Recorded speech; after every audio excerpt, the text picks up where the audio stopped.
Good morning, good afternoon, good evening, and welcome to Martyn Lucas Investor. Well, hours after threatening to wipe out a whole civilization, we've got another taco trade, another U-turn. How do we play that now? How do we invest? What do we do next?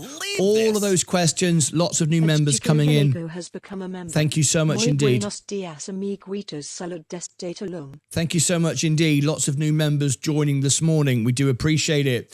So how do we trade? What do we do next? I'm going to break it all down for you, and we're going to put it all into some context. We're going to get all the updates, what we should buy, what we should sell, what comes next, and then we'll have an on-stage event where I'll share all my trades with you on Discord and Electrum right after this.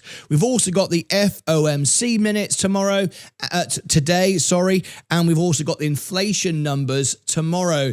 So let's break it all down. Let's get straight into it, and let's start with our breaking news story this morning. Here we go, to the podium, live. Let's get straight into it. Here we go.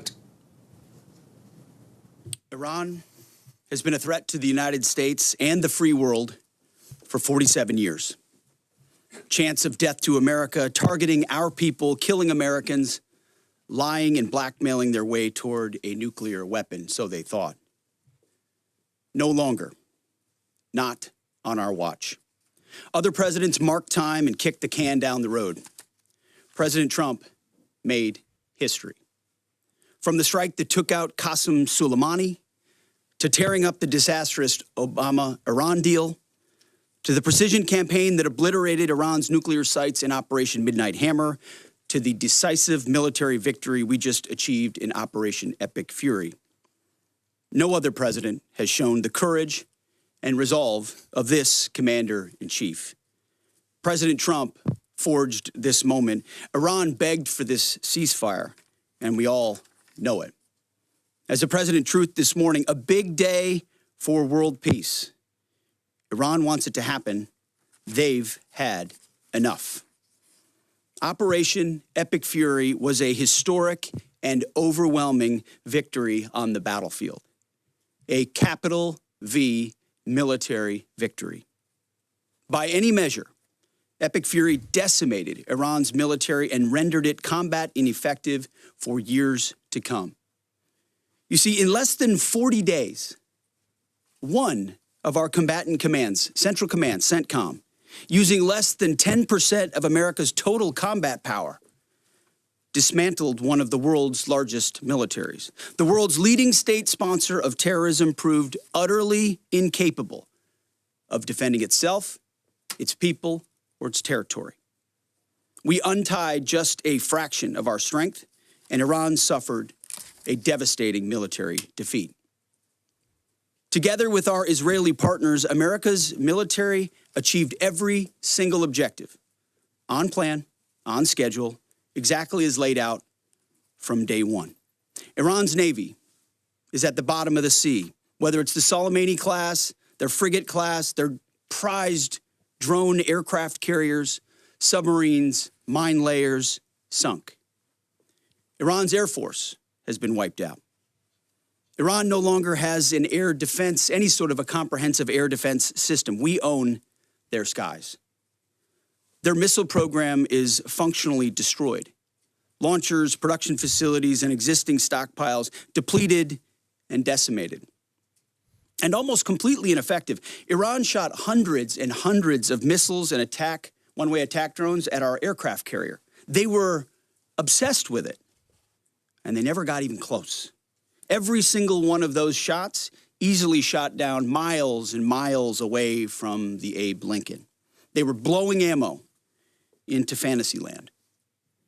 Contrast that with, most significantly, in last night's wave of more than 800 strikes, we finished completely destroying Iran's defense industrial base, a core pillar of our mission objective.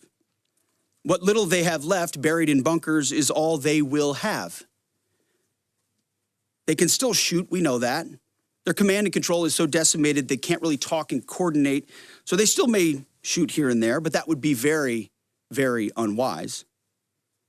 But they can no longer build missiles, build rockets, build launchers, or build UAVs. Their factories have been razed to the ground, set back in historic fashion.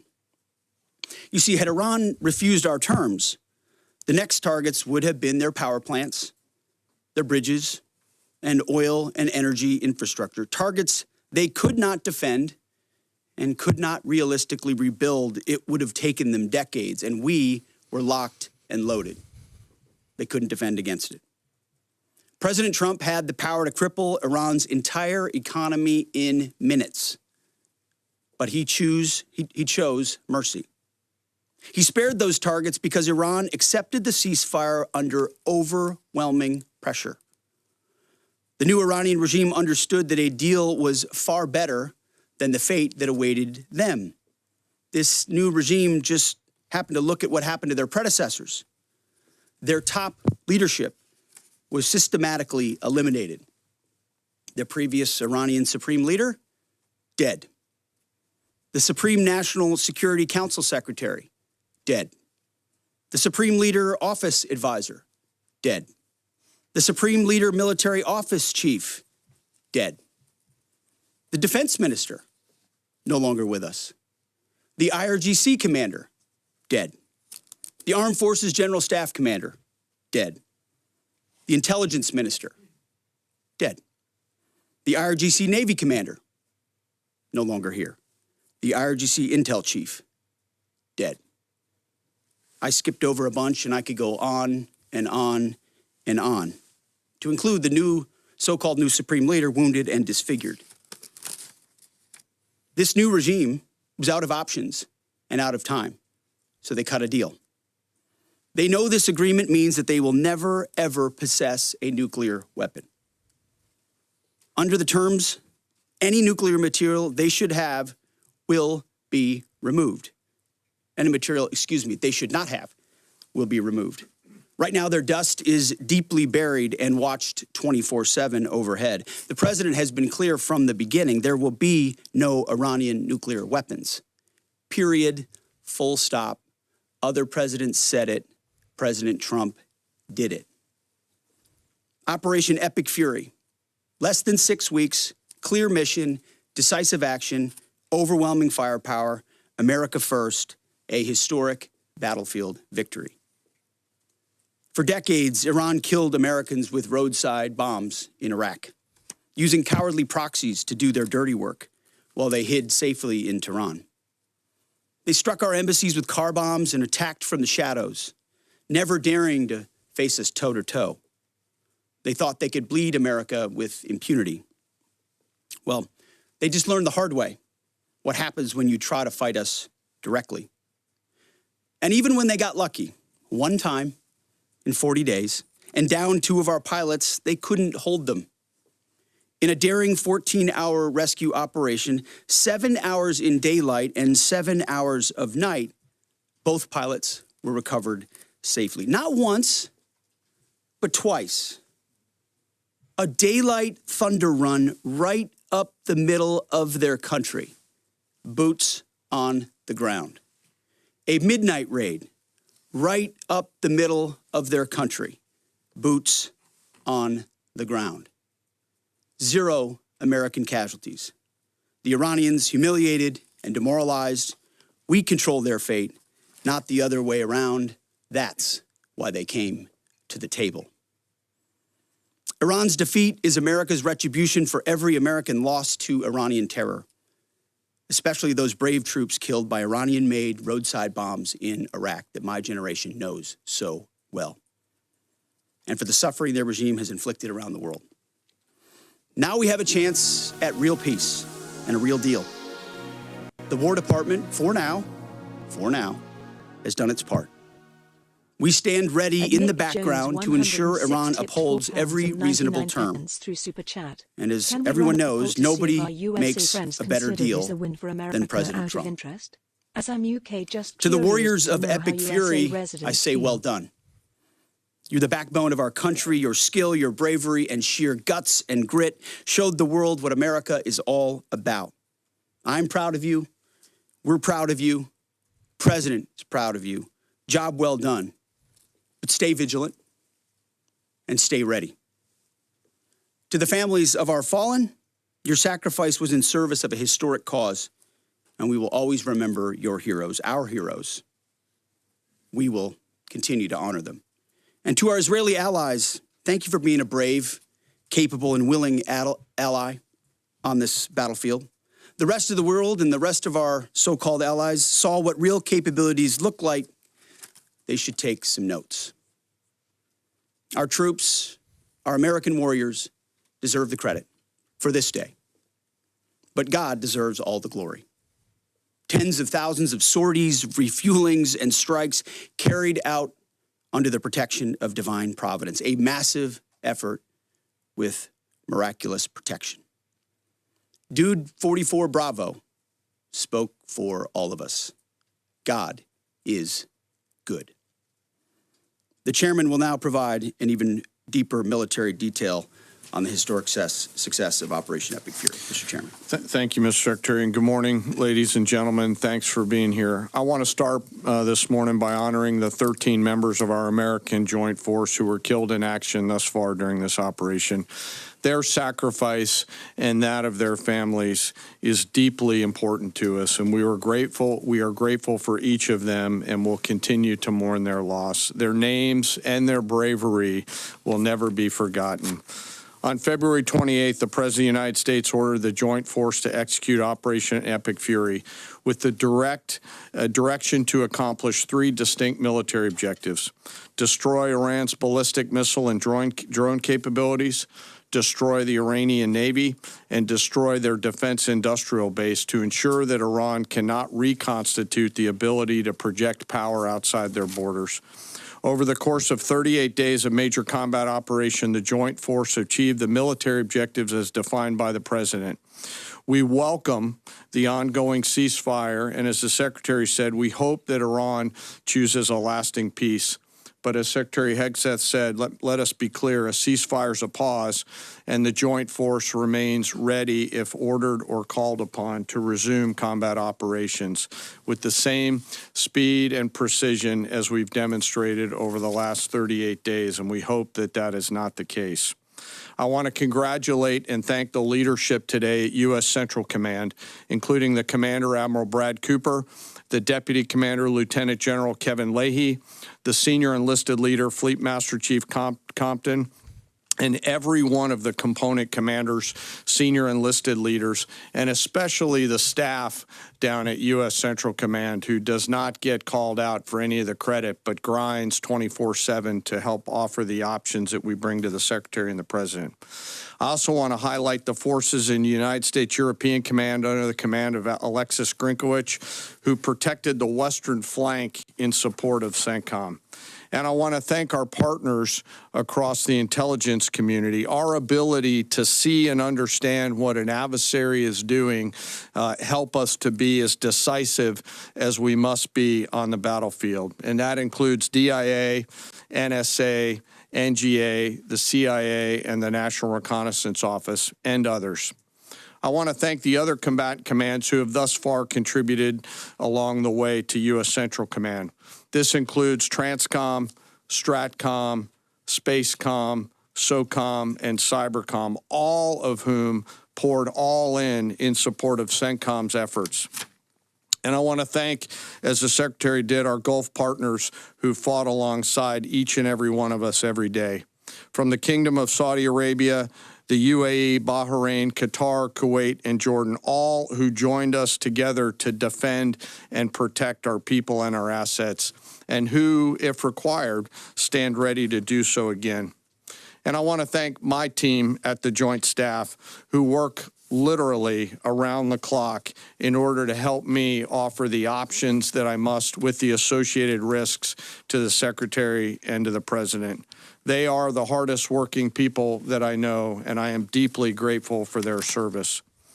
Most importantly today, I want to thank America's members of the Joint Force who've poured everything that they can into Operation Epic Fury, and their families who've worked 24 hours a day for 38 days.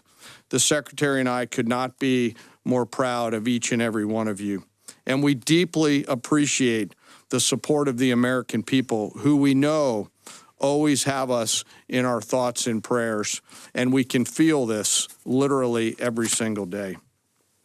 As the Secretary said, the United States has devastated the regime's ability to harm Americans and our interests for years to come. Since the beginning of major combat operations, the United States Joint Force has struck more than 13,000 targets, including in that 13,000, more than 4,000 dynamic targets that popped up on the battlefield and were immediately addressed, thanks to the exceptional command and control system and intelligence, acumen, and agility of our Joint Force.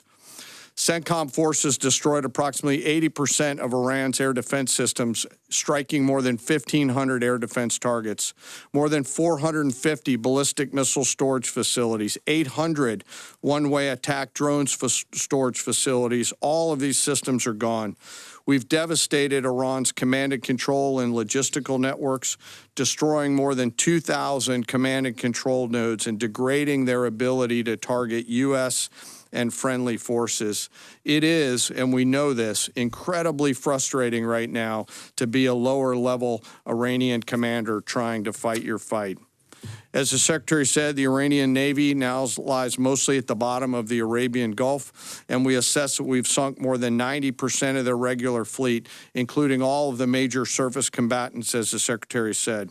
150 ships are at the bottom of the ocean, and half of the IRGC Navy's small attack boats.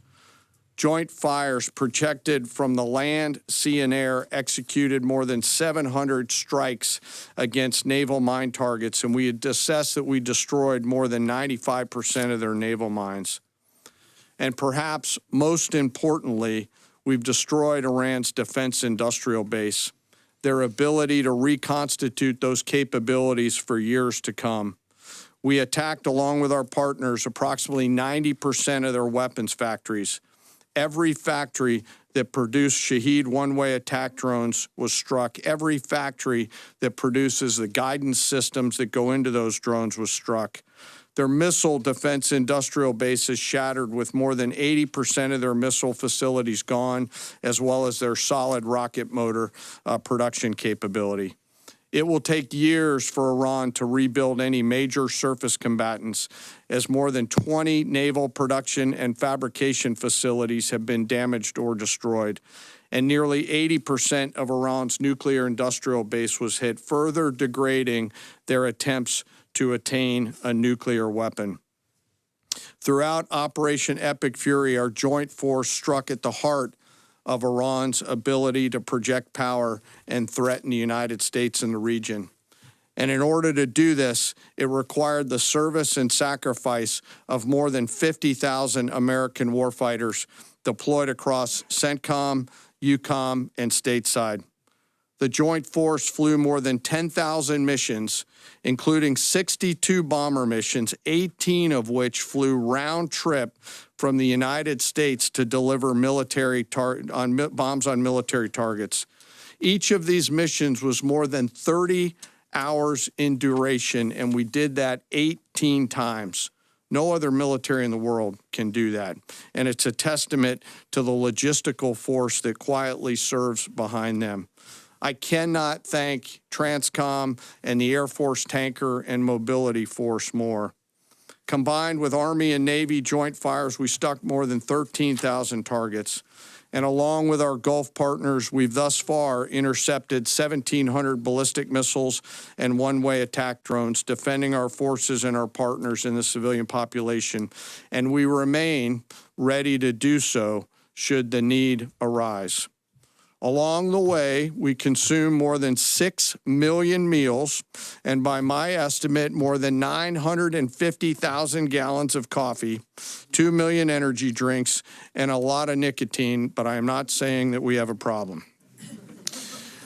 I've laid out the statistics, but it does not truly capture the nature of combat. This is gritty and unforgiving business. It's chaotic. It's hot, it's dark, it's unpredictable, and there's always unknowns. And our people, proudly walked into those unknowns and continue forward. And through it all, the Joint Force has demonstrated the unwavering resolve that the nation demands of us. We are a mission-focused force, and our objectives always is to create the conditions for peace, and today we have, while be ready should that peace break, which we hope it is not, and we remain ready. Before I turn it back to the Secretary, I also want to quickly revisit the rescue of the Air Force fighter crew over the weekend. To give you an update, we've had, the Secretary and I have had the profound honor of speaking directly with many of the warfighters on that mission, from the downed crew that were picked up to those forces that went and got them. Hearing these stories firsthand has only deepened our appreciation for their tenacity, creativity, courage, and grit of the American Joint Force. This is a story that gets to the very heart and soul of who we are as a joint force, who we are as Americans. Selfless sacrifice in service of others. From the backseater, Dude 44 Bravo, whose pure and unadulterated joy at seeing those helicopters come into the valley to get his front seater in daylight because he knew the front seater did not have a jacket, and was so filled with heart-leaping joy at his front seater getting picked up, to the nighttime folks that went in and then got him, to the tanker forces that did the things that they had to do to give their own gas away, to the support packages, to those that went into the desert landing site not once, not twice, but 3 times as we fought through multiple contingencies. This was and is a joint force that has the guts to try, that does not quit, and who each and every day does the things that we must to dare to win. No lives were lost. We succeeded because the Joint Force is always at the ready. They trust each other, they trust their leaders, and they trust their training. And they remember first, foremost, and always that we do these things so that others may live, and we will never leave anyone behind. The success of Operation Fury thus far, and we hope it remains, culminates with this incredible rescue over the weekend, a direct example of the professionalism and courage of the United States military and our joint force. It's the service members on the front lines, our partners in the region, our teammates in the intelligence community, our civilian leaders in the OSW side of the house, the American workers who build the tools and weapons that we use, and the American people who back us up that help us to go do these things. I stand here humbled today, but frankly not surprised by what the Joint Force has been able to do. Their performance is fueled by a deep commitment to each other, their mission, and to our country. It is an incredible, deep honor for me to be a part of this Joint Force, and I'm humbled by the service and sacrifice each and every day that I am lucky enough to see. And finally, as I always do, I ask that we never forget our fallen and their families, especially those 13 fallen from Operation Epic Fury. May we always be worthy of their sacrifice and honor their legacy. And with that, sir, I'll turn it back over to you. Thank you, Mr. Chairman. We'll take a few questions. Alexandra Ingersoll, One America News. First of all, thank you to our troops. What role is our military playing in escorting vessels through the Strait of Hormuz at this point? And the president said on Truth Social that the U.S. will be hanging around to make sure everything goes well. Obviously, Mr. Secretary, you just mentioned, we know the scars from hanging around in Iraq for decades. But what does that entail in terms of our military presence at this juncture? Yeah, we'll be hanging around. We're not going anywhere. We're going to make sure Iran complies with this ceasefire and then ultimately comes to the table and makes a deal. So we'll stay put, stay ready, stay vigilant, as the chairman laid out. Our troops are prepared to defend, prepared to go on offense, prepared to restart at a moment's notice with whatever target package would be needed in order to ensure that Iran complies. As far as the Strait, you saw the initial agreement that was struck, which is Iran's letting ships go through. So there'll be that will be happening. They will be sailing, and ultimately, as the president, I mean, we've done an incredible job militarily inside the Strait of Hormuz. What Admiral Cooper, I failed to mention Admiral Cooper's name. He's done a phenomenal job, along with everybody at AFCENT and ABCENT and ARCENT and all the components down there, laying the groundwork for Iran. Iran doesn't have the same ability to defend it the way they did before. And so, as the president has pointed out to the rest of the world, we barely get any of our energy out of the Strait, just a tiny fraction. It's time for the rest of the world to step up and ensure that that stays open after President Trump and the War Department brought Iran to the place where they are voluntarily opening it right now, as was announced last night. Yes, Jerry. Thank you, Mr. Secretary, and thank you both for the update. President Trump posted on Truth Social this morning that there has been a very productive regime change in Iran, and that there will be no enrichment of uranium, and the U.S. will work with Iran to dig up and remove the deeply buried nuclear dust. So I just have two questions here. So both you, Mr. Secretary, and the President have referred to a new regime in Iran. So is this not the regime that was at war with us for 47 years? And what do we think of when we're saying that this is a new regime? What are we thinking and what are we saying there? And then my second question is, with any future deal with Iran, is their handing over of all of their enriched uranium and they're promising not to enrich any future uranium a non-negotiable for the U.S.? Well, it's always been non-negotiable that they won't have nuclear capabilities. And so right now it's buried and we're watching it. We know exactly what they have, and they know that. And they will either give it to us, which the president has laid out. They'll give it to us voluntarily. We'll get it. We'll take it out. Or if we have to do something else ourselves, like we did in Midnight Hammer or something like that, we reserve that opportunity. But what's clear, what the new Iranian regime knows, is they'll never have a nuclear weapon or the capability to get a path to one. As far as the new regime, you heard the list that I read.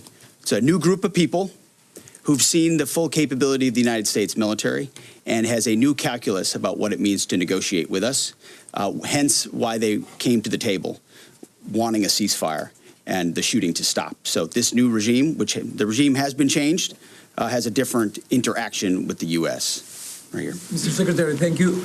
Of course, I was going in front right here. Thank you, Mr. Secretary and General Kane. Mary Margaret with the Daily Wire. Two questions. Iran has said that safe passage through the Strait of Hormuz will be possible in coordination with Iran's armed forces and, quote, technical limitations. What do you believe that means? And then we've also heard reports that Iran has continued striking targets well into this morning. At what point are we beyond a grace period? Are we giving them a grace period? Is there a miscommunication there? What's going on with that? What we know is that Iran is going to say a lot of things. A lot of people are going to say a lot of things, claim a lot of things. What has been agreed to, what's been stated, is the strait is open. Our military is watching. I'm sure their military is watching, but commerce will flow. And that's what you saw the markets react to, is that reality. As far as shooting, that we were monitoring it last night in real time. Of course we are. Iran would be wise to find a way to get the carrier pigeon to their troops out in remote locations to know not to shoot any longer one-way attacks or missiles, because it takes time sometimes for ceasefires to take hold. We're watching it. We're prepared if necessary, but we hope and believe that it'll hold. Yes. Thank you, Secretary. Sorry. Thank you. Excuse me. Why are you so rude? Just wait. I'm calling on people. Thank you, Secretary. Yesterday in the President's Truth Social, he threatened to wipe out a civilization. That statement elicited a huge response in America. If Iran did not come to the table and make a deal yesterday by the deadline, was the President really prepared to wipe out Iran entirely? Like I said, we had a target set, locked and loaded, of infrastructure, bridges, power plants. Remember, this is a terror regime, a military regime, used all of these things for dual use to fund their military, to fund their terror campaigns. We had a lot of legitimate targets. They knew exactly the scope of what we were capable of. We hit some military targets on Karg, which is a bit of a signal. They can't defend it. And so Iran ultimately understood their ability, their future, to produce, to generate power, to fuel their terrorist regime was in our hands, was in President Trump's hands. That's why they came to the table. He ultimately said, we can take it all from you. Your ability to export energy will be taken away. And the United States military has the ability to strike those things with impunity. That type of threat is what brought them to the place where they effectively say, hey, okay, we want to cut this deal. Yes, right here. Good morning, Mr. Secretary, Mr. Chairman. David Zier, Real America's Voice. During the ceasefire, what do we do when we see Iran rearming, regrouping, repositioning weapon systems and air defenses? And also, have we confirmed the specific model type of air defense or man pads that took down our F-15? And is it still a threat for our patrols? We're still working through the specific details around that particular shoot down. And the crews, when they normally return, go through a debriefing process along with the other members of that flight that were out there. And they'll go back, as they always do, and forensically look at what are the tactical lessons learned. Did we sense or see something? Could we have done something different?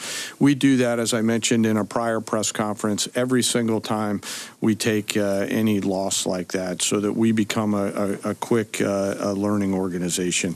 On the other part of your question around the movement of Iranian military forces, U.S. CENTCOM will continue to monitor that situation. They will continue to have a series of response options, and if need be, will come to the Secretary and to the President for guidance and be prepared to do the things that they're ordered to do so against valid military targets in accordance with the normal procedures that we have. I would just note, it's a good question. The more Iran moves forces, the more they emplace forces, the more easily targetable they are for us right now. Remember, we're able to look, we're able to see, we're able to sense. We know so if they try to pre-position, they're just creating riper military targets for us to strike should they make the wrong decision at the table. Right here. Mr. Secretary, Louis Martinez with ABC News. First, a question to General Kane, sir. In your personal opinion, were the risks of the Strait of Hormuz being closed because of the conflict, were they mitigated early enough in part of the decision-making process to lead up to the decision to take action against Iran? And in your opinion, is Iran in control of the Strait of Hormuz? We just heard the Secretary say that Iran is letting them ships through, which would imply that potentially it's not just. The Secretary also said that the U.S. That the strait is open. He did say that, sir. But in your opinion, sir, how can the U.S. ensure safe passage? And Mr. Secretary, can you say today that the United States achieved, the administration achieved the military goals that you've constantly delineated? But strategically, is that a victory because of that? And also, you said earlier that the president chose mercy. But you yourself had said 3 weeks ago that we will give no quarter to Iranian troops. How do you correlate those two? And do you think that your comments may have put American troops at risk? No. I try to be nice up here, but you did listen to what I said, right? I laid out the objectives. We believe we've accomplished them, and it's a historic military victory. And President Trump has the option as the commander-in-chief to compel an adversary to the table, which is precisely what he did. And at the end, he chose to say, you know what, I'd rather talk to you at the table than obliterate your capability to export oil and fund your terror regime. So he did make that choice. That was his choice. He was a president of peace, and he's been willing to make those really tough calls that the American people elected him to do. Nothing we've done, not a single thing we've done. This is a typical, of course, it's ABC.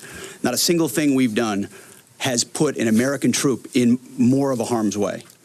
We've only set our troops up to harm Iranian military capabilities, which they've done to devastating fashion and to great success. Mr. Chairman, you had a part of that There's a question. lot in that question. I'd love to take that offline and answer it, but I'm struggling to find exactly what your question was, and that's probably me, not Phrase you. it in a much more concise way. Okay, all right. Sorry about Mr. that. Chairman, it was an indictment framed as a question, so you're forgiven for not understanding. Go ahead, Can I please. reframe it again, sir? No, Is- you've had is your the chance. Strait of Go ahead, sir. Hormuz open right now? Thank you very much. I believe so, based on the Thank you very diplomatic much, Mr. negotiations. Secretary. I believe so.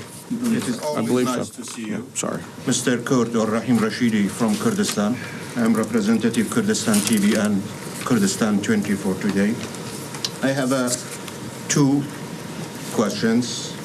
Mr. Secretary, will your forces stay in the region and continue to defend and protect your allies and take the responsibility for their security? Second question is, as you mentioned many times, that you have full control of Iran airspace. Do you still have this control or not? Well, thank you for the question. The chairman mentioned the UAE and Bahrain and Qatar, Saudi Arabia, Kuwait, who have fought shoulder to shoulder with us, especially in defense of our facilities, of our people, of their facilities, and we appreciate that. So that coordination, of course, will continue. And then when it comes to the skies over Iran, I would point to Exhibit A and Exhibit B, 7 hours in the day, 7 hours at night. If any foreign adversary had attempted to do the same over our soil, they would have no ability to do so. Will they have a system here or there? Maybe. Do they have a network, a system that's capable of defending their skies? No, they don't. It's, as the chairman laid out, that's been dismantled, degraded, and destroyed. So it's a slight distinction, but an important one. Yes, right here. Go ahead. General George in the middle of a war. Excuse me, you got a question? Go ahead. Yep. Yes, Yep. yes. Two questions actually for you. So during this time, is the president are you still encouraging civilians to rise up against the regime, or are they satisfied with this new regime change, or is this two-week period to kind of see where that leads? Also, talked about the enriched uranium going in there. Would that require special forces or other military, our service members? Who would be basically going in there and trusted to going in there to get that uranium out? Mm-hmm. Again, on the uranium, we're watching it. We know what they have, and they will give it up, and we'll get it, and we'll take it. If we have to, we can do it in any means necessary. So that's something the president is going to solve for. We already have Midnight Hammer with the place we put them in, and the reason it's in the situation where it is. The second one was about the people. Listen, I would love to see the Iranian people take advantage of this opportunity. They have been oppressed by the previous regime, and they'll have a new opportunity with this regime. That remains to be seen. That was not our objective in this effort, but they're brave people. Horrible things have been done to them by the previous regime. Tens of thousands targeted and killed and assassinated in a way the government never should. And we wish them the best, absolutely. Thank you all very much. Appreciate it. Okay, So that an absolutely seems, fascinating news conference what we're gonna there, get Defence there. Secretary. All right, thank you very much indeed. I hope you all got something from that. So let me give my thoughts and updates on the show on the news we've heard this morning, and discuss how we go forward, what we buy, what we sell, how we navigate this as investors. If you could tap the like button, that would be great. If you are watching on the phone service, we now have two services running simultaneously on the main on the big widescreen TV, but we also have a phone version as well. Not a dual screen like a lot of YouTubers create. This is a completely separate system.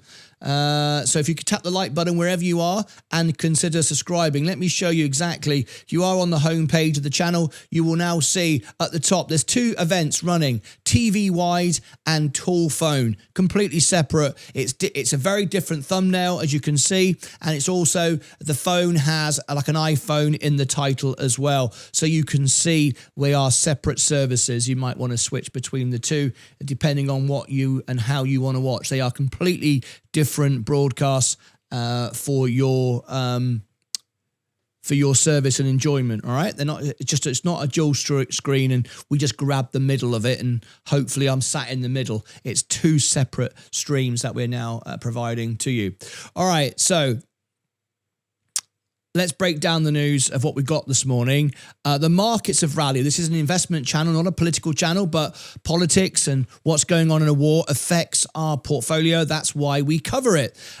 Some people say, why do you cover this stuff? Well, because this is what moves markets and this is how we make money. We're an investment channel and we're here to make money, not just to simply blindly ignore what's going on in the world. That wouldn't serve any purpose to anyone. So let's go through the news.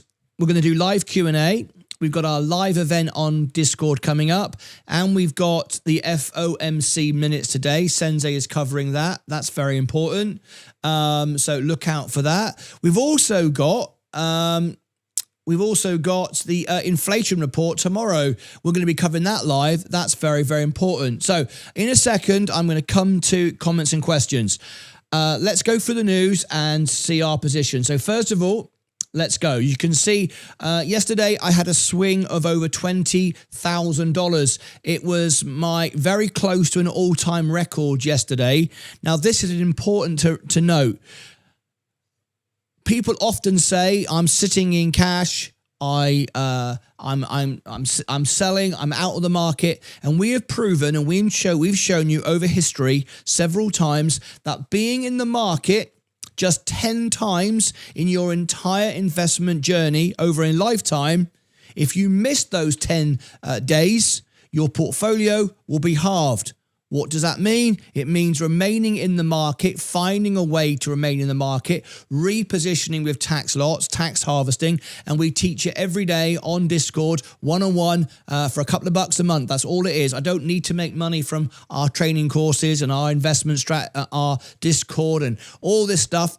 We make money from investing, so I provide it it never goes up in price. There's no inflation. And it's just a couple of bucks. If you want to be a member of our Discord server, I'll be there later doing one-on-one as well. There is Discord and there is YouTube Electrum. If you want YouTube Electrum, that gives you the 24-hour trades and support with me 24 hours a day. That's right. At 4 o'clock in the morning, if I'm making a trade, if I'm buying or selling, you will know it, see it, and I can reply to you. This is not AI. This is not robots. This is me, just me. I am there answering your comments. I'm also going to pin the Discord and the newsletter information for you in the chat. Here we go. Let me just pin that to the top. I just realized I didn't have it pinned. Drop that in there. Okay. Right. There you go. Let me just pin that to the top. We are running a poll. One of our members, as you can see, everyone gets a voice. No one gets left behind. You can comment during the show. You can even phone in if you want to. If you ask me to do a live phone in, we can do that. But here is the poll. One of our members asked the question, is this a win for the USA? Well, we're going to break it all down now and all our trades. Okay? Is this a win for the USA? Well, 41% say yes. 39% say no, and 20% are undecided. I will end that poll shortly if you wish to vote in it and have your say. All right, so let's go for all our positions. So yesterday was a record, very close to a record day. That is because we remained in. We don't go soft. We don't sell out. We don't give up. We don't go to cash. No real investor does. Passive investors do, but real investors that are aggressive, that are traders, that are trying to beat the market, and we consistently do beat the market. I beat Buffett, Berkshire Hathaway, and it's not hard to do, by the way. Anyone can do it. Retail investors have a lot more power than they do. So we consistently beat the market, and am I just making that up? Well, let's have a little look, shall we? I'm up 4.9% today. Okay, nearly 5% today. The S&P is up today 2.6. You can see I am absolutely beating the market again. I'm always beating the market. Nine times out of 10, I'm beating the market, and I'm always beating Berkshire Hathaway. It's not hard to do, all right? It really isn't if you are attentive and you are focusing on value and not stock tickers. All right. So this is our position. As you can see, crypto. We're up on all of our crypto now. Okay, because we repositioned, we use tax harvesting, we don't do dollar cost averaging, we buy with conviction, we understand value, we know about tax lots. So we have banked future tax losses for our future gains. What do I mean by that? If I click on this and I go to my realized profit and loss and I go to all and I click the all button and I go to year to date, which is what matters. On paper, we've lost 17 grand. We haven't lost nothing. Not a single loss. Not a single loss. The only time I have sold for a loss is to sell for a tax loss and buy back at the same price. No losses. That is not a loss. That is not a loss, okay? We mark it as a tax loss, but it's not an overall loss. How can it be? All right, we got back in again. So we got all our future profits protected now. So we've got our XRP, we're up 6.79. Now, we're not really up 6.79 because we've been deploying tax harvesting all the way down, but by doing so, we've given ourselves guaranteed future income without paying tax. Now, as it turns out, I'm not looking to sell anything. I'm looking now to pay down my margin by earning money, not by selling. I will trim and I will take some trades, but I'm not looking to do that. I will do that if it's the right thing, but it's not a thing I'm sort of hungry to do. I want to keep my portfolio the size it is. All right. So our XRP looking great. I've got a price target of $5. Ethereum, it's pending to be locked up. I don't need to trade that. Oh, and by the way, another reason for owning XRP or Bitcoin is so I can trade it 24/7 at the weekend, not the ETFs. I don't want it locked up on a ledger. I don't want any of that stuff. I want to be able to trade it and aggressively trade macro conditions. That's very important. All right. Okay. So XRP looking great, Ethereum looking great, Bitcoin looking great. I'm up on all of it now. So some of it, I'm actually up. Bitcoin, I'm up all time. So that's fantastic. I'm making real money without paying profit, without paying tax. All right, let's move on. Now we move on to the S&P 500. Now, that's all the shares I have. VU, Coca-Cola, SGov, Goog, NVIDIA, and VLG. Sorry, VUG. That's it. I don't have a portfolio of 500 things, just those I can focus on. I've got all the best of the best. The creme de la creme is sitting right there. The best businesses in the world are American, and I'm British, so that's saying something, but I do live in America. The best businesses in the world are American, and they are in the S&P 500. Best way of doing that is by buying VOO, V-O-O. Okay, Coca-Cola, our best defensive play for all the reasons I've given 1,000 times, and we've made money. This is all free money now. We've traded it many times, and we're back in a basically a free position because we've made money, and we're now earning around about $300 to $400 a month. Overall, my whole overall portfolio now, trying to get $1,000 a month income from doing absolutely nothing, by the way. SGov, best way to buy treasury bills, short term. I'm out of it. Don't see a point in being in it at the moment. That's where scared money lives. Those that sold out and goes, I'm putting my money there. I didn't do that. I wouldn't do that. I do that when everything is overbought once again. We got 15 minutes before the bell goes. We will be covering the bell, so stand by. Then we've got Google and NVIDIA. Now, I told you Google and NVIDIA are the best AI plays. I was right. I gave that prediction. We knew ahead of time. We knew why Buffett bought it. We knew what was coming, and we've now got it confirmed. The government deal, the Anthropic deal, and Google yet hasn't even shown its face. It's got a long, long, long way to go up. Going to make a lot of money here, which we sold our top lots to hold our bottom lots, to post our losses, and then, well, because we never bought the bottom, did we? Not initially. We did eventually, but not initially. We then went into VUG, which is predominantly 13% Google and 13% NVIDIA. So nearly 30% there just in those two stocks. So we got back in with VUG. So now we're making money all time. All time now. This is not just... okay, tax harvesting. VUG, we literally bought the bottom. By doing all the tax harvesting, we are now up a staggering $5,300 in just a few weeks. This is real profit, real gain, real money, and I don't need to sell it. And if I do sell it, I can go against my losses, so I won't pay tax on it. That is real gain. Okay, we bought the bottom, and you can buy the bottom. Those that say on YouTube, it's very easy to sell this story. People will sell you the story, you can't buy the bottom. Nobody can. Rubbish. You can buy the bottom. I buy the bottom all the time. I bought the Liberation Day bottom. I eventually bought the bottom of this war. I always get it done, and I always win, and you always can do. Remember, it's easy to make money. The hard part is to keep it. Now, why do really good, responsible, and there are lots of really good YouTube channels will say, no one can time the market. It's all about staying in the market. Well, because they're trying to appease their audience, all right? It sells. It sounds believable. It sounds credible. Except it's kind of just clickbait. It's the same way as doing the bad thing where crypto channels who know nothing about the stock market will say things like dollar cost average and all of this stuff. It sells to simple-minded people. It's a lot more complex than that. Now, we don't do broadcasts and videos to appease the simple people. We don't make it simple because investing is simple, but to win maximally, to maximize your wins, it's complex.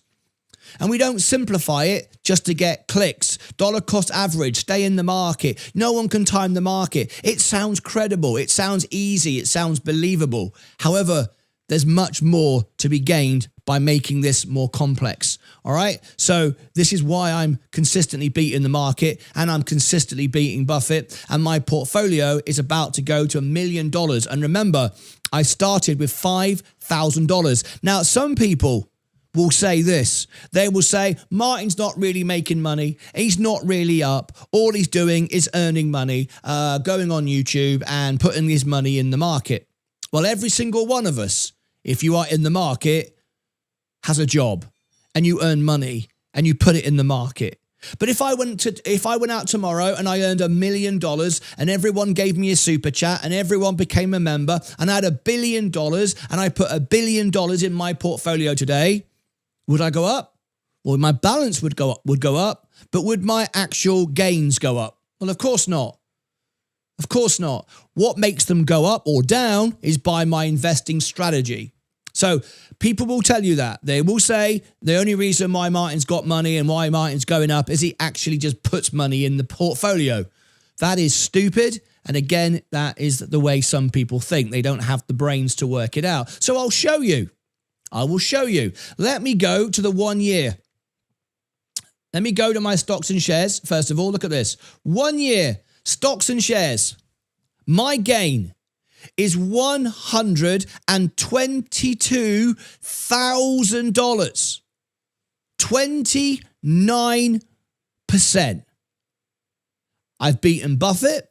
I've beaten the market by a long way.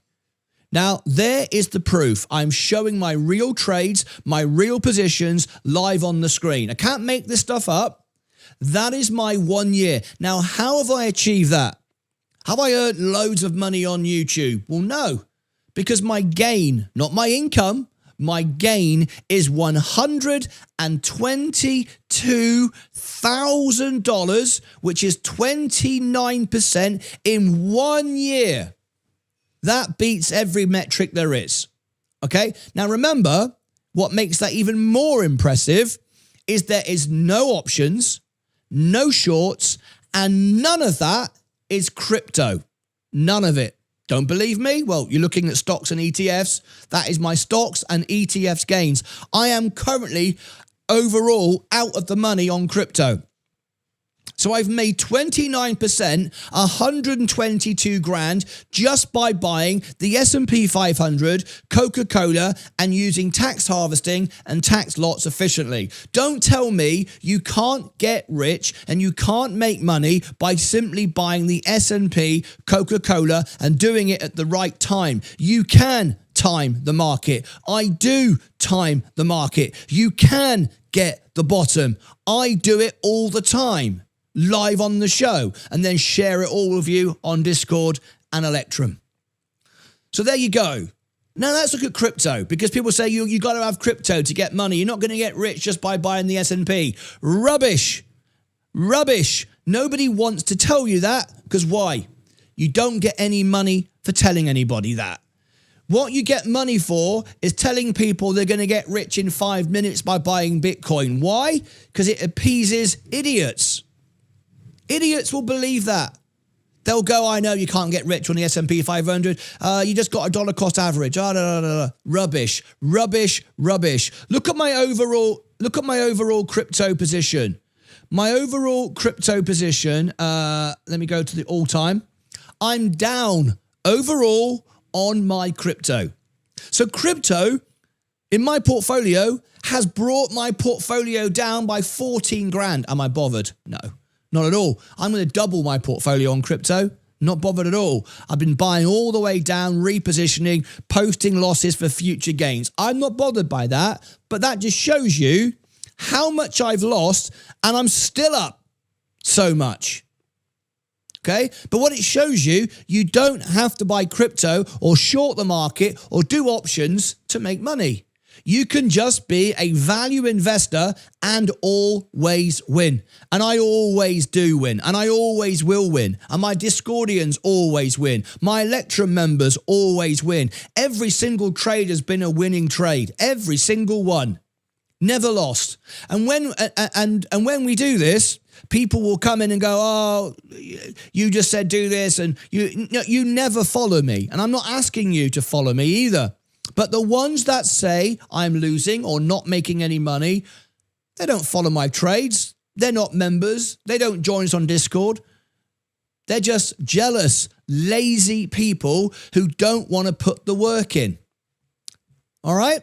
So there you go. You can make money without doing options. You don't have to gamble. You don't have to guess. You don't have to predict anything. You simply buy value. You do the hard work that nobody else wants to do. You watch the earnings calls. You read the balance sheets. You find great businesses. You buy with conviction. You don't sell. You understand how the whole thing works, and you always win. That's it. Very, very, very, very simple to win. So let's now move on and summarize what we've had with the war. And then I'm going to tell you what we do next. Because in 15 minutes, the bell goes. We're going to be there live for it. What you've got there, by the way, is a rotation trade from Coca-Cola into tech. All right. That's a rotation trade. And in the next few minutes, it sounds really silly, but it's what I do anyway. You see that $3.91? Most people will go, $3.91 in your buying power. Don't you have 700 grand totally invested? Yeah. Why are you excited about $3.91?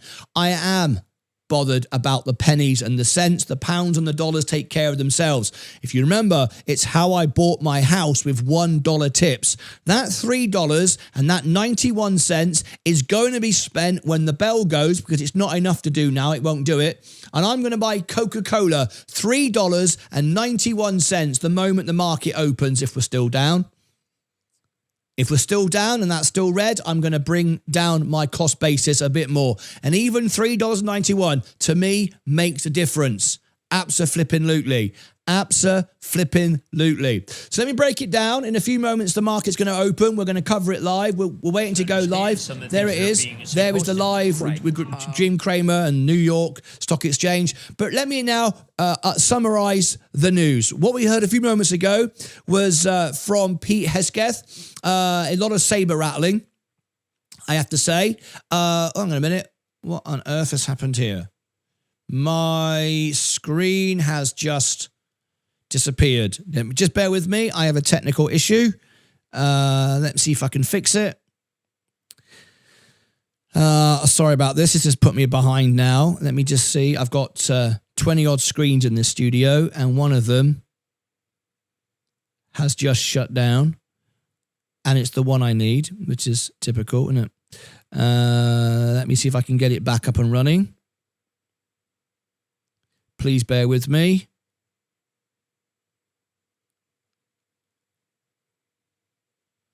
Well, that's bloody odd.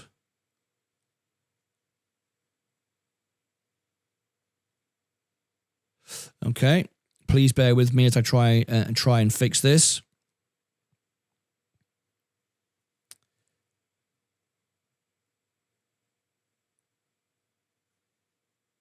And I think I've managed to fix it. And now I've just thrown everything else all over the place. Please bear with me. This is a live show. It happens in real time, and things happen for real.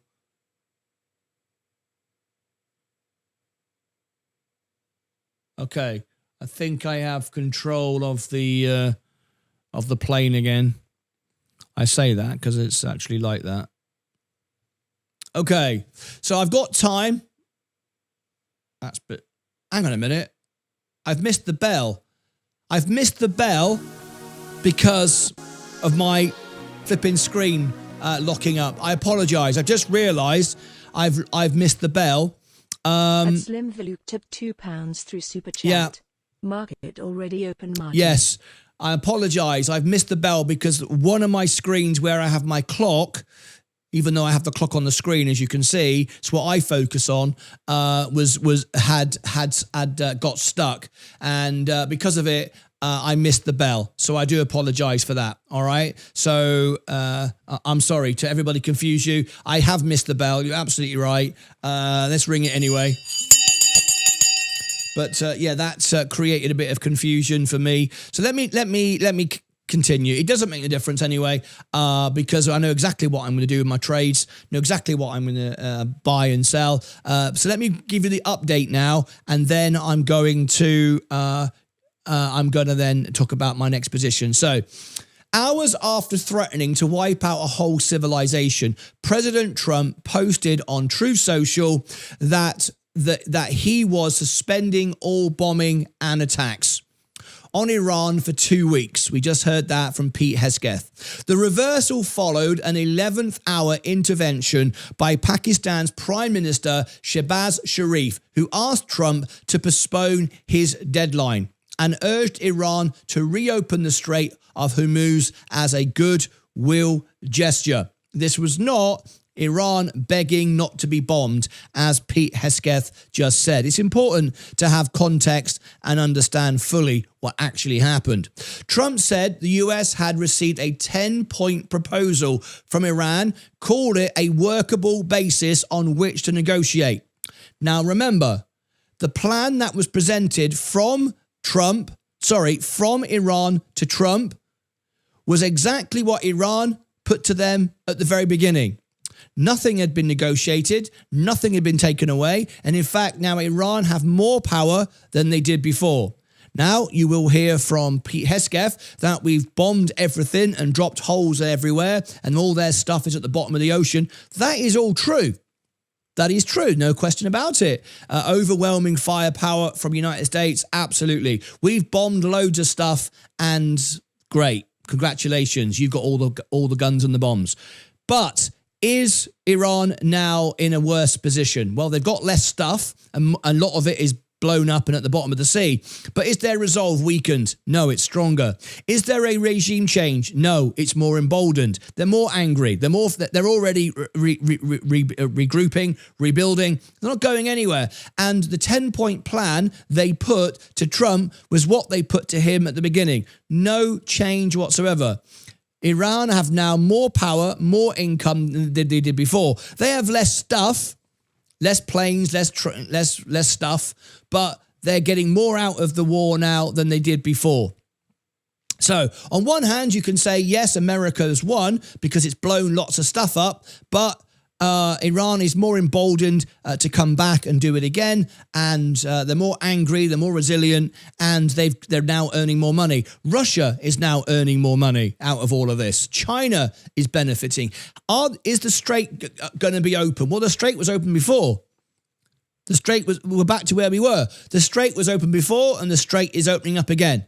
But remember, we could be back at war again in 2 weeks, so we'll come on to our trades in a minute. So it's worth mentioning that it's not quite as amazing as we've just heard, all right? So the 10-point plan that was put to Trump is exactly what Iran put in the first place. They didn't concede anything. Trump just accepted it because the taco trade, once again, happened. Nothing actually happened when it came down to it. So Iran's foreign minister, Abbas Araghchi, and I apologize if I pronounced that correctly, confirmed that safe passage through the strait would be possible for 2 weeks, through only via coordination with Iran's armed forces and with due consideration of technical limitations. All right? So there is going to be passage, but Iran are kind of watching it and benefiting from it. Markets move fast. Well, we saw that. The markets rallied. Well, we knew that was going to happen. There was no question about that. The market pumped on this news because we all remained in, and that's what happens. We've said this time and time again. Okay, so no surprise, the markets move fast. West Texas Intermediate WTI crude tumbled as much as 19%, with Brent falling 14% to around $94 a barrel, while the S&P 500 futures surged 2.5%, and Europe stocks 600 jumped 3.8%, its biggest one-day gain since last April. Great, sounds good, right? But oil is still really, really high. It's not exactly down. It doesn't believe this has all gone away. Not at all. And tomorrow we get inflation reports. Now, it was just about in time to not be affected by inflation this time.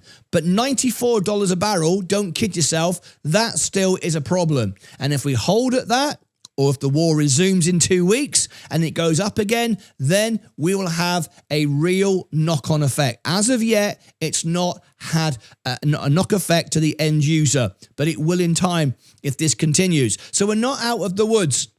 We haven't cancelled the yen carry trade. We haven't cancelled a recession. It's still a reality, still could happen. So we'll come on to our trades in a minute, what we're going to do. All right. So we're not all good.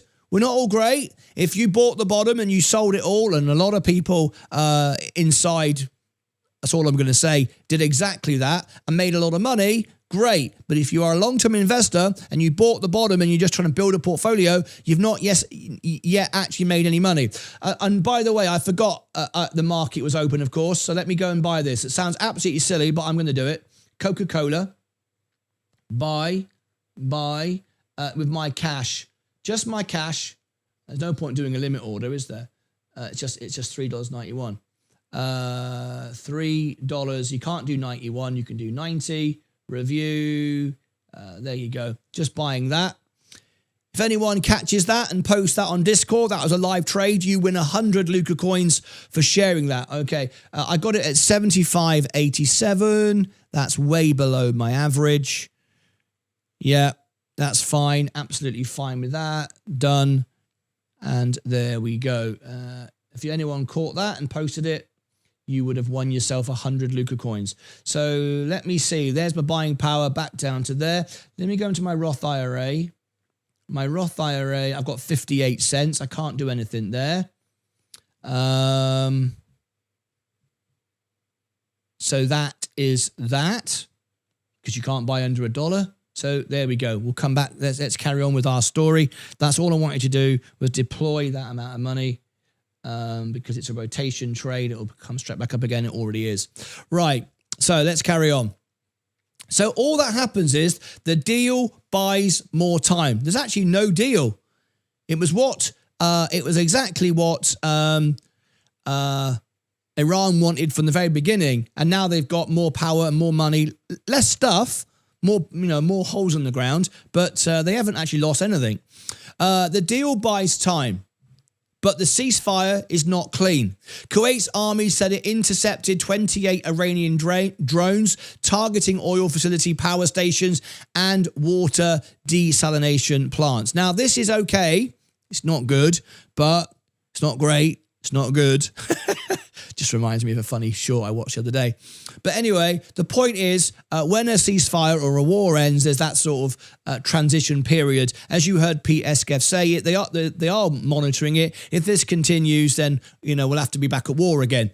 But there is a period of time when these things do overlap. A lot of infrastructure has been taken out. A lot of communications has been lost. And it does take a while. We've seen this in world wars, and all the rest of it happens sometimes for days. So we'll just monitor that. But it is a real issue, but hopefully that will stop shortly.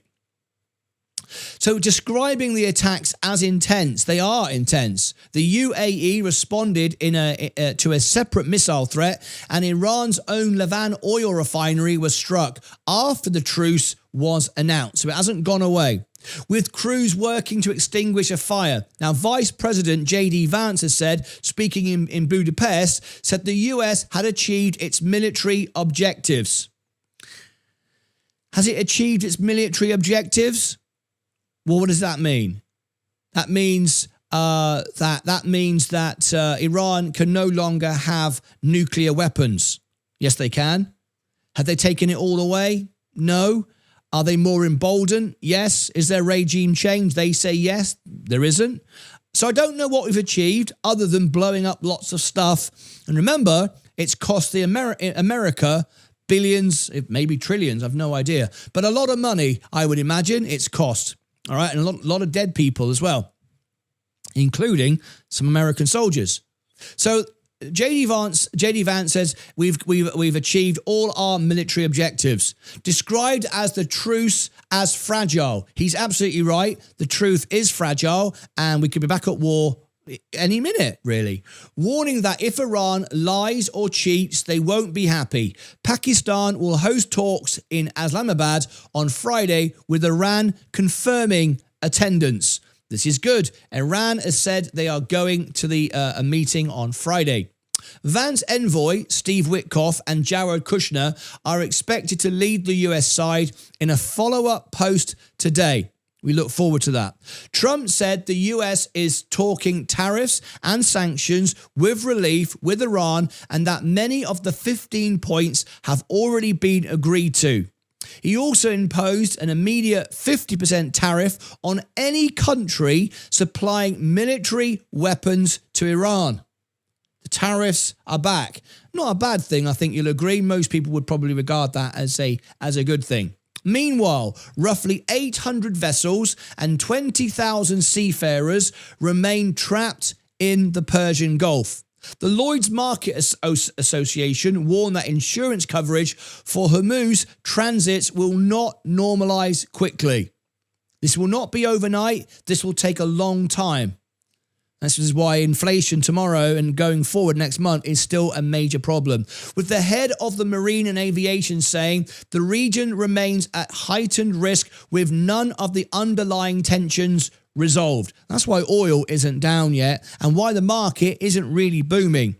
All we've done is go back to where we were. And I'll come on to my trades in a minute and what I'm doing and why you need to be careful, right? Those that were there inside, those that knew what was going to be said before it was said and all the rest of it, and we've covered all those trades before, they're not investors. They're scalp traders. They literally took the war scalp, literally. They knew the market would go down when they said certain things, so they sold before it. Then it went down. Then they bought it back. Then they sold it. They're not in like you or I. You or I, investors, our pensions, our future, we're just trying to buy more on the way down and keep our positions. So we could go right back down where we were. Those that drove the market up and down, those that can pump and dump it, took their money and they're out of it again. Obviously, they're out. We're seeing some trimming going on right now, right in front of your eyes. Anyway, so the underlying issues are still not resolved. Brent is at 94, is still more than 30% its pre-war level. This is still a major problem. So that's the update today. Now I'm going to share with you what we do and what I'm doing. Now, this is not financial advice. I'm not telling you what to do. I'm simply sharing my trades with you 24/7. If you want to be on Electrum, there is my YouTube membership. I want there to be, and if we can do it today, we've got the FOMC minutes. I want to be live today doing a members only event where I want to do 2 stock analysis videos for you for free. You can choose the stocks. I will do them completely for free if you are an Electrum member. That's what I'm planning on doing today. I hope I can fit that in with everything else going on. That is my plan, to do that, to come back with an Electrum members only event. So if you want that, we'll play spin the wheel. We'll get 10 people in and we'll pick 2 and we'll do stock analysis for free. It's part of being a member on YouTube. There is the link. If you want Discord, there is a Discord link and you can have that as well. I'm going to be in Discord in about half an hour after this, doing one-on-one support for my pro members, which most people are now, and one-on-one support, one-on-one trades, and so on and so forth. Right. So let's go back to our positions. What are we going to do? Well, did we buy on the pump today, last night, this morning? Of course we didn't. No real investor did. Those of you that don't know what you're doing, and billions around the world don't, they started to buy the pump. They saw some good news coming in, which is not necessarily good news, not long-term anyway, and they started to buy. Some of them have got stuck in the trade. Some of them are sold. Most will have sold for a loss, because even if it pumped up, time you take your tax out and your costs, did you make any money really? Probably not. Did I buy any of this pump? Of course not. You've just seen me buy Coca-Cola on the way down, not on the way up. And I bought the bottom. I've done tax loss harvesting. So what am I going to do now? Well, let's break it down. I've got a lot of margin plus external borrowing. A huge amount. I'd like to start paying it off. However, I'm not going to rush to sell to pay off my margin, because I can earn the money. I can earn it through dividends, and I can earn it by going to work here on YouTube. I can earn money and I can pay off my debts myself. I don't require my stocks to do that. However, what I can do is, when we go up a bit more, and we're not there yet, all we've done is gone back where we were. This isn't that great. It enabled me to buy the bottom. It enabled me to buy more. It enabled me to buy the dip. But it's not suddenly, oh, great, I'm up 6%, let's sell. Overall, my crypto position is down. I want to make $40,000 and double my money, and then be up by about 25,000 all time overall on crypto. And I'll achieve that. I just have to have patience and wait. So we're not selling our XRP today. We're not selling our Ethereum today. We're not selling our Bitcoin today. So what about everything else? Well, you've got VU, the S&P 500. Well, now we've bought the S&P 500. Predominantly, all of it is below my 20 times earnings. I started to buy it at 20 times earnings and then bought it at lower and lower prices, because it went a bit lower. So I didn't get the bottom straight away, but I did when I stayed in and kept on buying. So I could sell my top lots for minimum profit or no profit, just a wash, not a loss. I'm not going to sell for a loss, are we? We don't need to do that now. Why would we got plenty of losses and the market's going up? We're not selling for losses now. We're selling for gains now. But what I'd rather do is sell for washes. That's where I don't lose money or don't make any money. So I keep my bank of losses. I simply sell the top lots, and we teach this on Discord. If you don't know what I'm talking about, we show you how to do this on Discord, and I'll be over there in half an hour. We show our top lots. We don't dollar cost average. We don't just click sell, because you'll always lose money when you do that. We use our top lots, and for washes, that'll immediately drop our averages.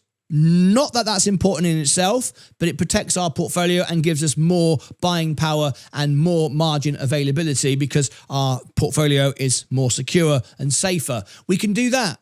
However, don't want to do that just yet. Coca-Cola. Now, Coca-Cola is a defensive play. I want to be buying as long as that's red. Now, remember, I can turn that green myself at any moment I want to. I am in control of my portfolio. Now, you look at that and go, how can you turn that red? How can you turn that green? You can't turn that green. Yes, I can. If I want to make that turn green right now, that Coca-Cola trade, and be up overall, I can make it turn green. because I'm a bloody wizard. How can I do that? Well, what I do is I go into my top lots, not the lowest lots, the top lots that are making money. I'm not going to sell to lose money. I don't want to bank any more losses. I don't need it. But I can sell some for a wash.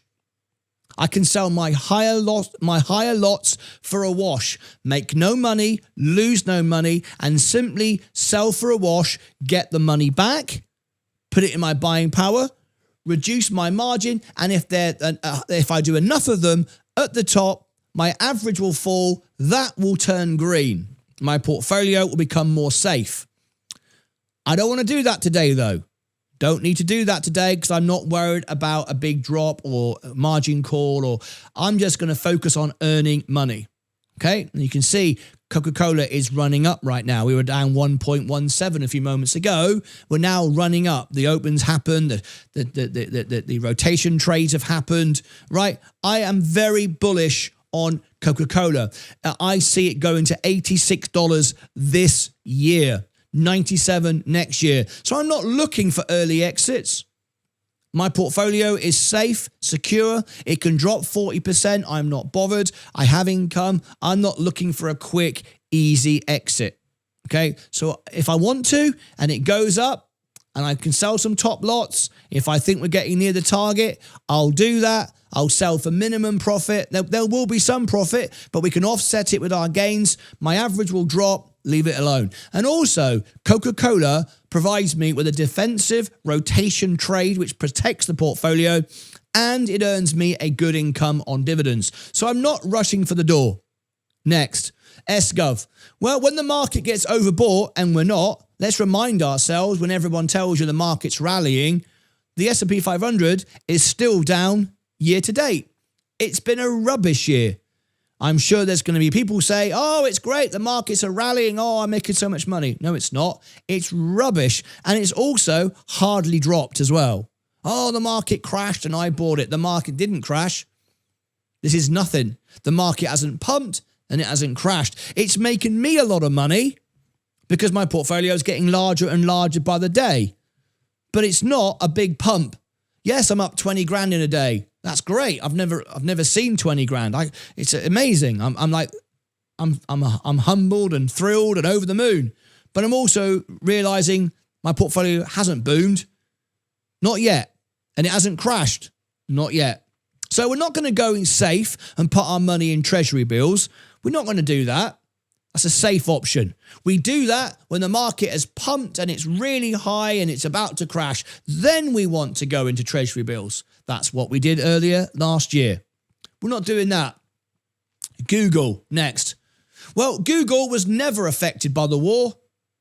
It was simply sold from people who don't know what they're doing, who got scared.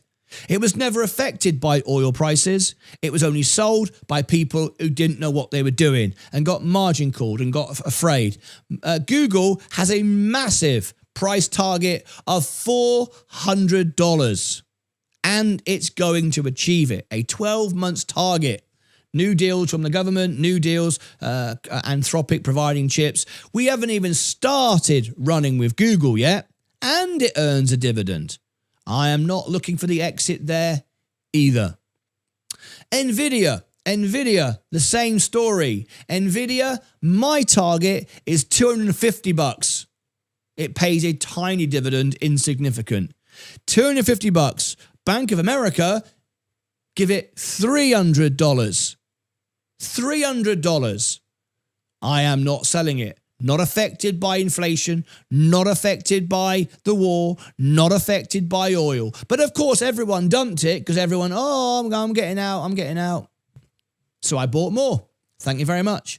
Not selling that. Now, VUG is essentially Google and Nvidia, really. 30% of it is that. Same thing. But it's also got a broader index. It's like the S&P on steroids. It's very tech weighted. And because we had the sell-off in tech, got a long way to go. So I'm not looking right now to sell anything. And as you can see, it's starting to go up. Now, my objective, and you have to know your objective, is I want to take my portfolio to $1 million. I showed you 4 years ago, my target was $5,000 to 1 million live on the show. Nothing to do with income. Nothing to do with just earning $1 million and just putting $1 million in. Real gain, real profit, real benefit. That's what I said I'm going to do, and that's exactly what I'm going to do. And that's all I need, because I have no car loan, no mortgage. I live a simple life. $1 million is great for me. So that's what I want to do. So I'm not looking to sell, but I am looking to pay off margin, because I can't, I can, but I don't want to live in that amount of margin forever. But the point is, once we start seeing things go up further and further and further, I can't buy anymore. Look at Coca-Cola. Once that hits green, and all of this can get greener whenever I choose to make it greener. Not when the market chooses. Whenever I choose, I can make all of these stocks go even greener and lower all the averages and make it more safe on my portfolio and more likely to not buy. By simply selling the top lots, it'll all shift downwards. That is the power of lots. That is the power of understanding the real complexities of the market. And on YouTube, you're in grave danger every day from crypto channels who don't know what they're talking about, focus on dollar cost averaging, focus on silly predictions, focus on all kinds of stuff to oversimplify, make it entertaining for comic book style people to get them to watch so they can make more money. They're the real villains, not me. When people criticize me going, oh, Martyn just earns money, that's all. No. Not at all, right? Making money is easy. The hard part is to keep it. And there are complexities. It's not straightforward. Investing is easy, but you need to know all the tools. And if you don't know all the tools, you want to join me every day on Discord and I'll explain them all. So there is my Discord and there is my YouTube membership. Right. So there we are. There's the news. There's the update. There's my trades, there's what I'm doing, there's what I'm not doing, and I want to thank you all. So now what we're going to do is we're going to go over to Discord shortly. I will do it on the hour, so that gives me time to do Q&A for you guys and then have some breakfast. I've not had breakfast yet, okay? So let me now change this so we are doing a live members-only event. I want to answer all questions, right? So let me just shift it to members only. All right. So if you've made a question, made a comment, and I've missed it, something you want to ask me, please repeat it right now. Please repeat it right now, and I will answer it right now. Okay. So if you wouldn't mind, that would be great. Okay. So all members, resubmit your comment, resubmit your question. I will answer everything. If someone does a super chat and says, can I call in?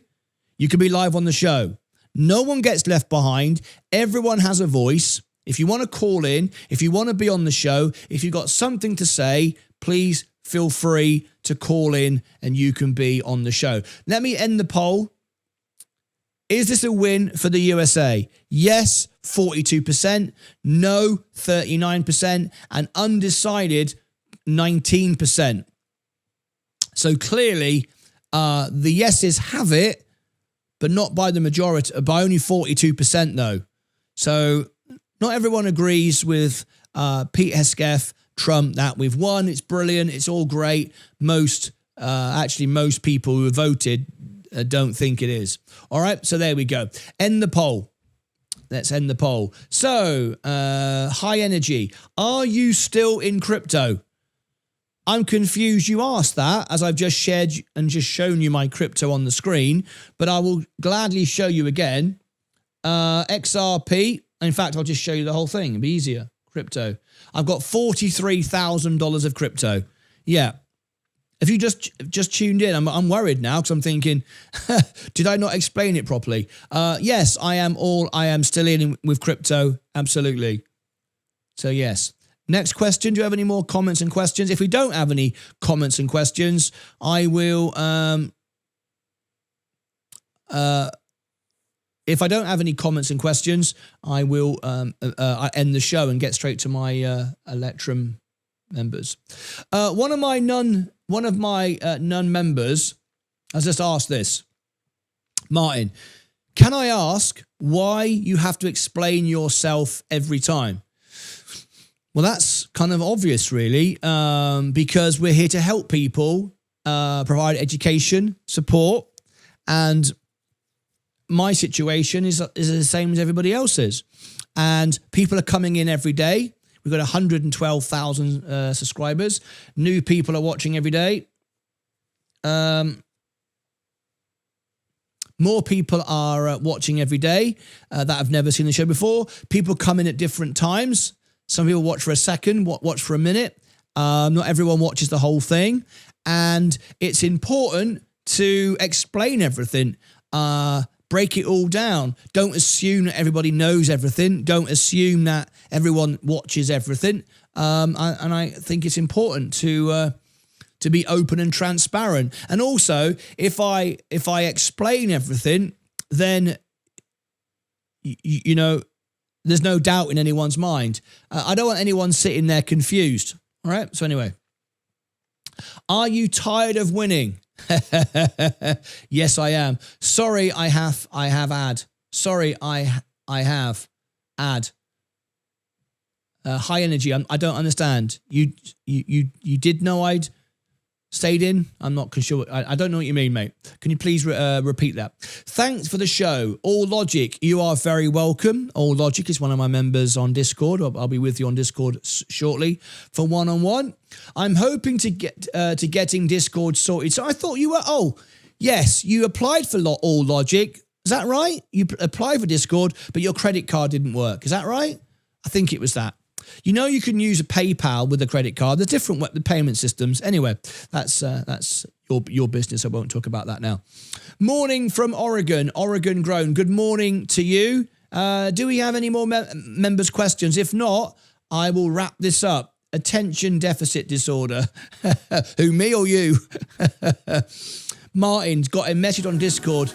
Martyn, got a message on Discord from you in regards to PaySafe or something. Oh my God, not this again. Admxcheetah tipped $4.99 through Super Chat. Quick tip since we're winning today. Well, that's very kind of you. I appreciate that. If you all made lots of money, I'm really pleased. Remember, I didn't do anything. I simply showed you the way to do it, but you're the one who did it. Scottish Pete, I'm really, really upset to hear this comment. Martyn, got a message on Discord from you in regards to PaySafe or something. Was this you? Well, I'm very disappointed that this has happened to you, but I'm really, really happy that you've checked with me first. That means you are paying attention to the rules. No, it's not me. I never friend request you. I never send you messages. I never ask you to send money anywhere. So no, that is not me. But I'm really glad you checked, because I think you are one of our new members that has come through the new onboarding process, that had the video, the education, and it told you all about this and said, if in any doubt, please message me. So you just did. So I'm really glad that you just did. So Scottish Pete, no, it's not me. At a Logic tip €2 through Super Chat. Just to thanks. All Logic, thank you for the super chat. It makes a big difference to the channel. It really does. Thank you so much. The super chats is what gets YouTube to promote us. When people tap the super chats, remember YouTube earn a commission from all of this. They promote the channel. So thank you for all the super chats. And it's how I earn a living. I don't earn a living from ad revenue. You might go, well, I've just seen ads. I earn about 1 cent per person on this show. The only way YouTubers survive is sponsorship. We do none. That's the biggest earner on YouTube. I do none. I choose to do none. I turn it down all the time because I don't think you want to hear it. Number 2, you make money from super chats and memberships, not ad revenue. Ad revenue is so small on a live stream because YouTube hasn't processed the video. You make ad revenue on videos, but I do 99% of what I do live. So we can't survive unless it was for memberships, super chats, and sponsorship. And we have none of the sponsorship. So thank you. So Scottish Pete, did you get that message? Scottish Pete, can you just repeat? Can you just reply back to me that you've heard that. God, I hope he's heard that. Are you here? Can you just acknowledge you got that? Because we've had people get scammed. People have sent money to people, never to get it returned. And you've had I believe you are one of our new members. You've had the video shown to you. I never message you. Sensei never messages you. Vaz never messages you. William never messages you. Casey never messages you. We never friend request you. You friend request us. You send us messages. We reply to them through tickets.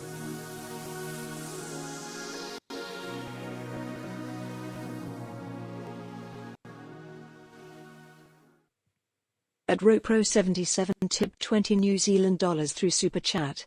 Martyn, you never have to explain yourself. I can see your success. Yes, I'm not a member, but you and Sensei and Vaz are good people. Just be careful, and I hope you will gain great success. Thank you very much. What do you mean, just be careful? What do you mean by that? Thank you so much for your New Zealand super chat. That's very kind. I do have to explain myself because I want to be accountable. I make myself accountable. I don't have to. You're absolutely right. I could just say nothing. I could just do what I want. I could just treat everyone like crap. I could make up stuff. I could lie. I could do anything I want. But I choose to be fully exposed, fully transparent, answer every question, and assume that everyone doesn't know anything, and try to deliver the information in the best way possible. So thank you so much for that. But what do you mean, be careful? So Scottish Pete, please reply back to me. Oh, here he is. He's just come back. Okay. Hello from Michigan. Subwoofer. Lovely to have you on the show. Never a win when lives are lost. It's horrible. That to think it gets like this. Yeah, I'm going to respond to that because I think that's very important. Devonshire Worthy, you are absolutely right. One of my favourite phrases I use a lot on the show is don't do the dance. When you make money on the stock market, if you buy a great business and it makes profit and is successful and it goes up, At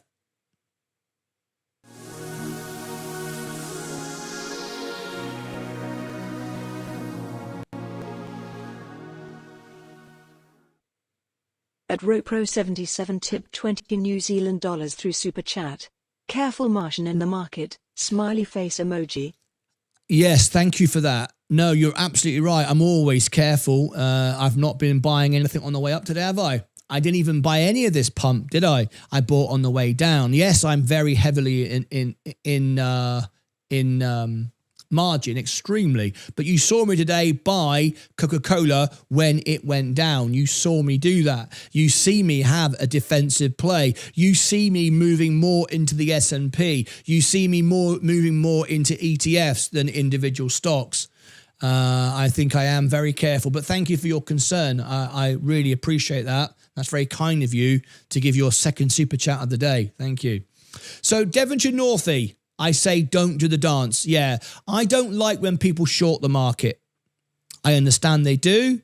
I don't fall out with you. We have members that do it all the time. I understand why you short the market, but I don't like it.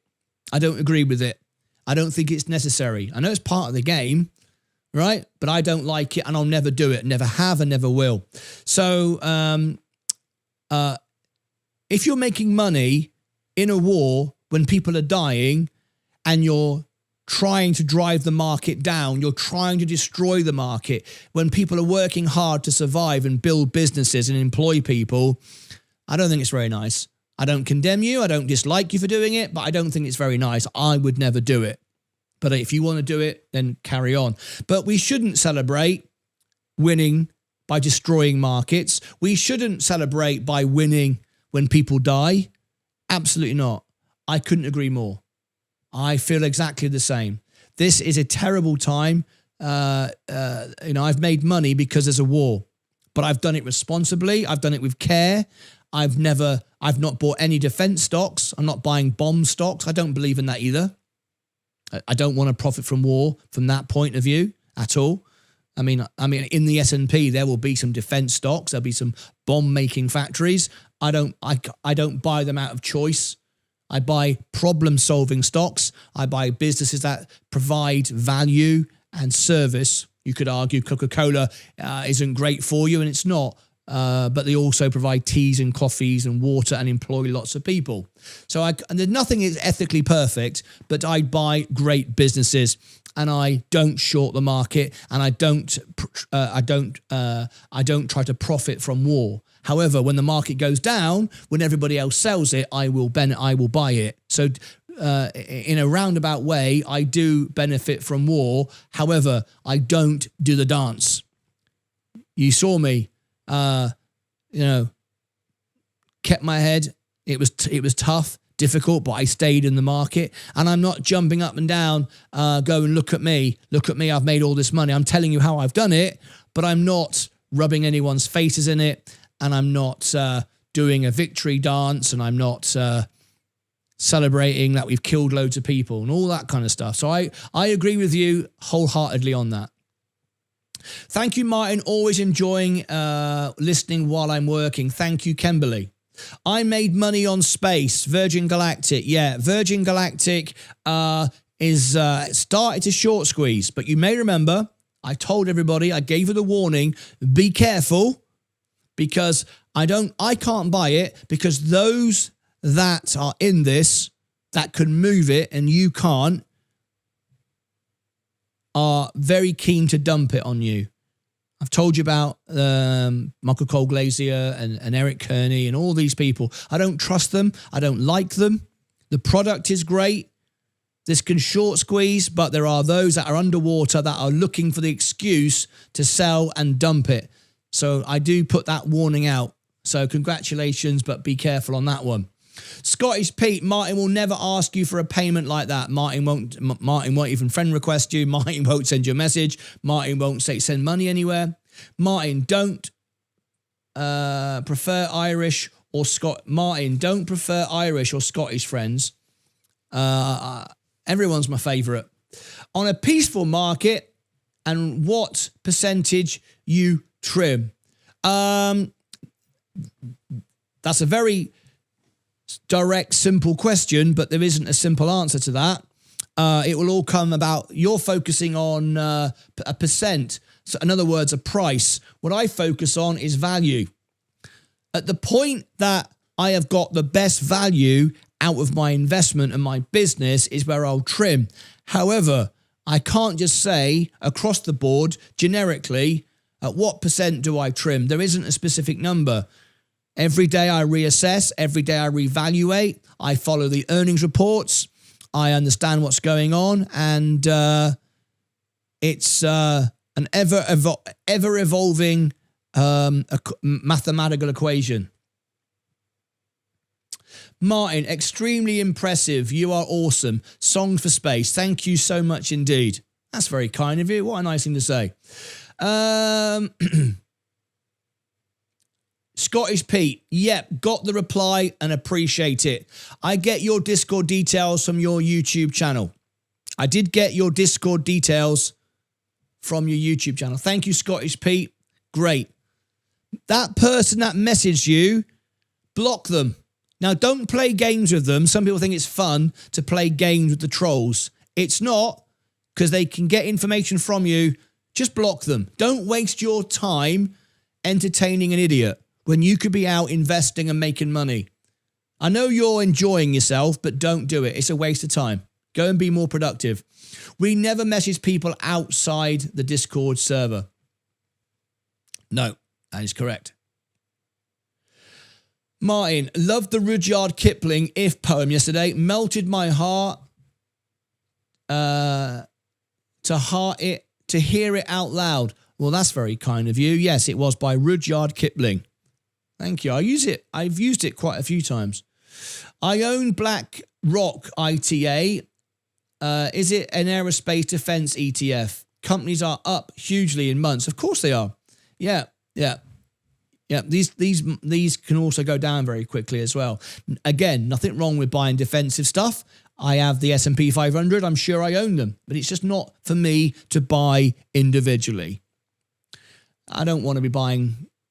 I mean, if you actually think about it, you're making money from people buying bombs to kill people. I mean, if you know, if it's investing, all right? You're not killing anybody. You're not bombing anybody.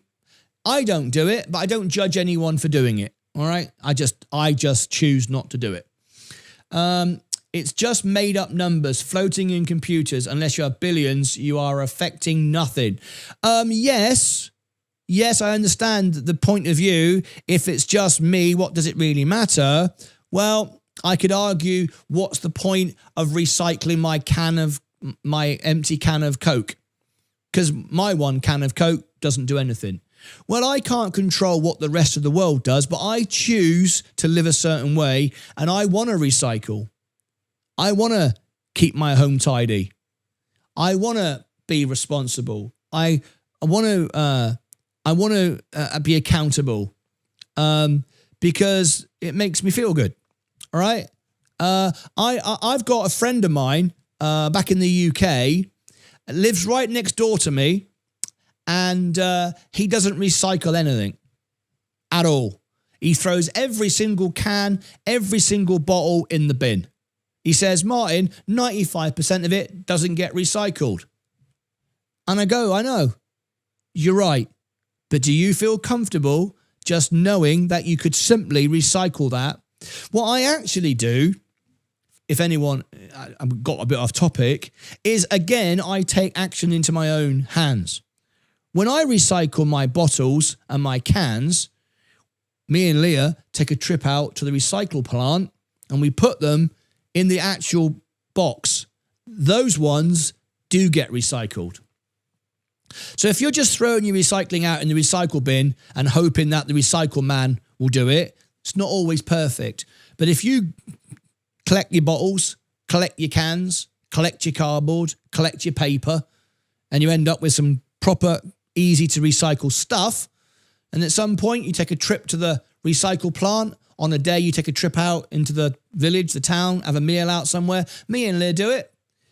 We use it as an opportunity to go to our favourite restaurant. We'll go to a restaurant, we'll have a cream tea, and we'll go to the recycle plant. Excuse me a second. So again, we build it into a way of building it into our lifestyle. So again, a little thing doesn't make a huge difference, but if everybody said that, everything would be a mess. So I know when I buy the S&P, it makes no difference. I can't move the market. But when I buy the S&P, what I'm doing is not only doing a good thing for my investment strategy, I'm supporting the American economy. And I do see it like that. And I do see that I'm being useful. Called 8,168 tipped $9.99 through Super Chat. Not sure when, but can you put CLF aka Cleveland's Cliffs on the list for a deep dive one time, please? Yep, I'll do it right now. It goes second on the list. This is CLF, Cleveland Cliffs, $10. Yep, $10 is the minimum price if you want to book a stock review. Let's have a little look. CLF. Yep, I got it. Okay, confirmed. Thank you very much indeed. You are a member, and it's on the list, and that's terrific.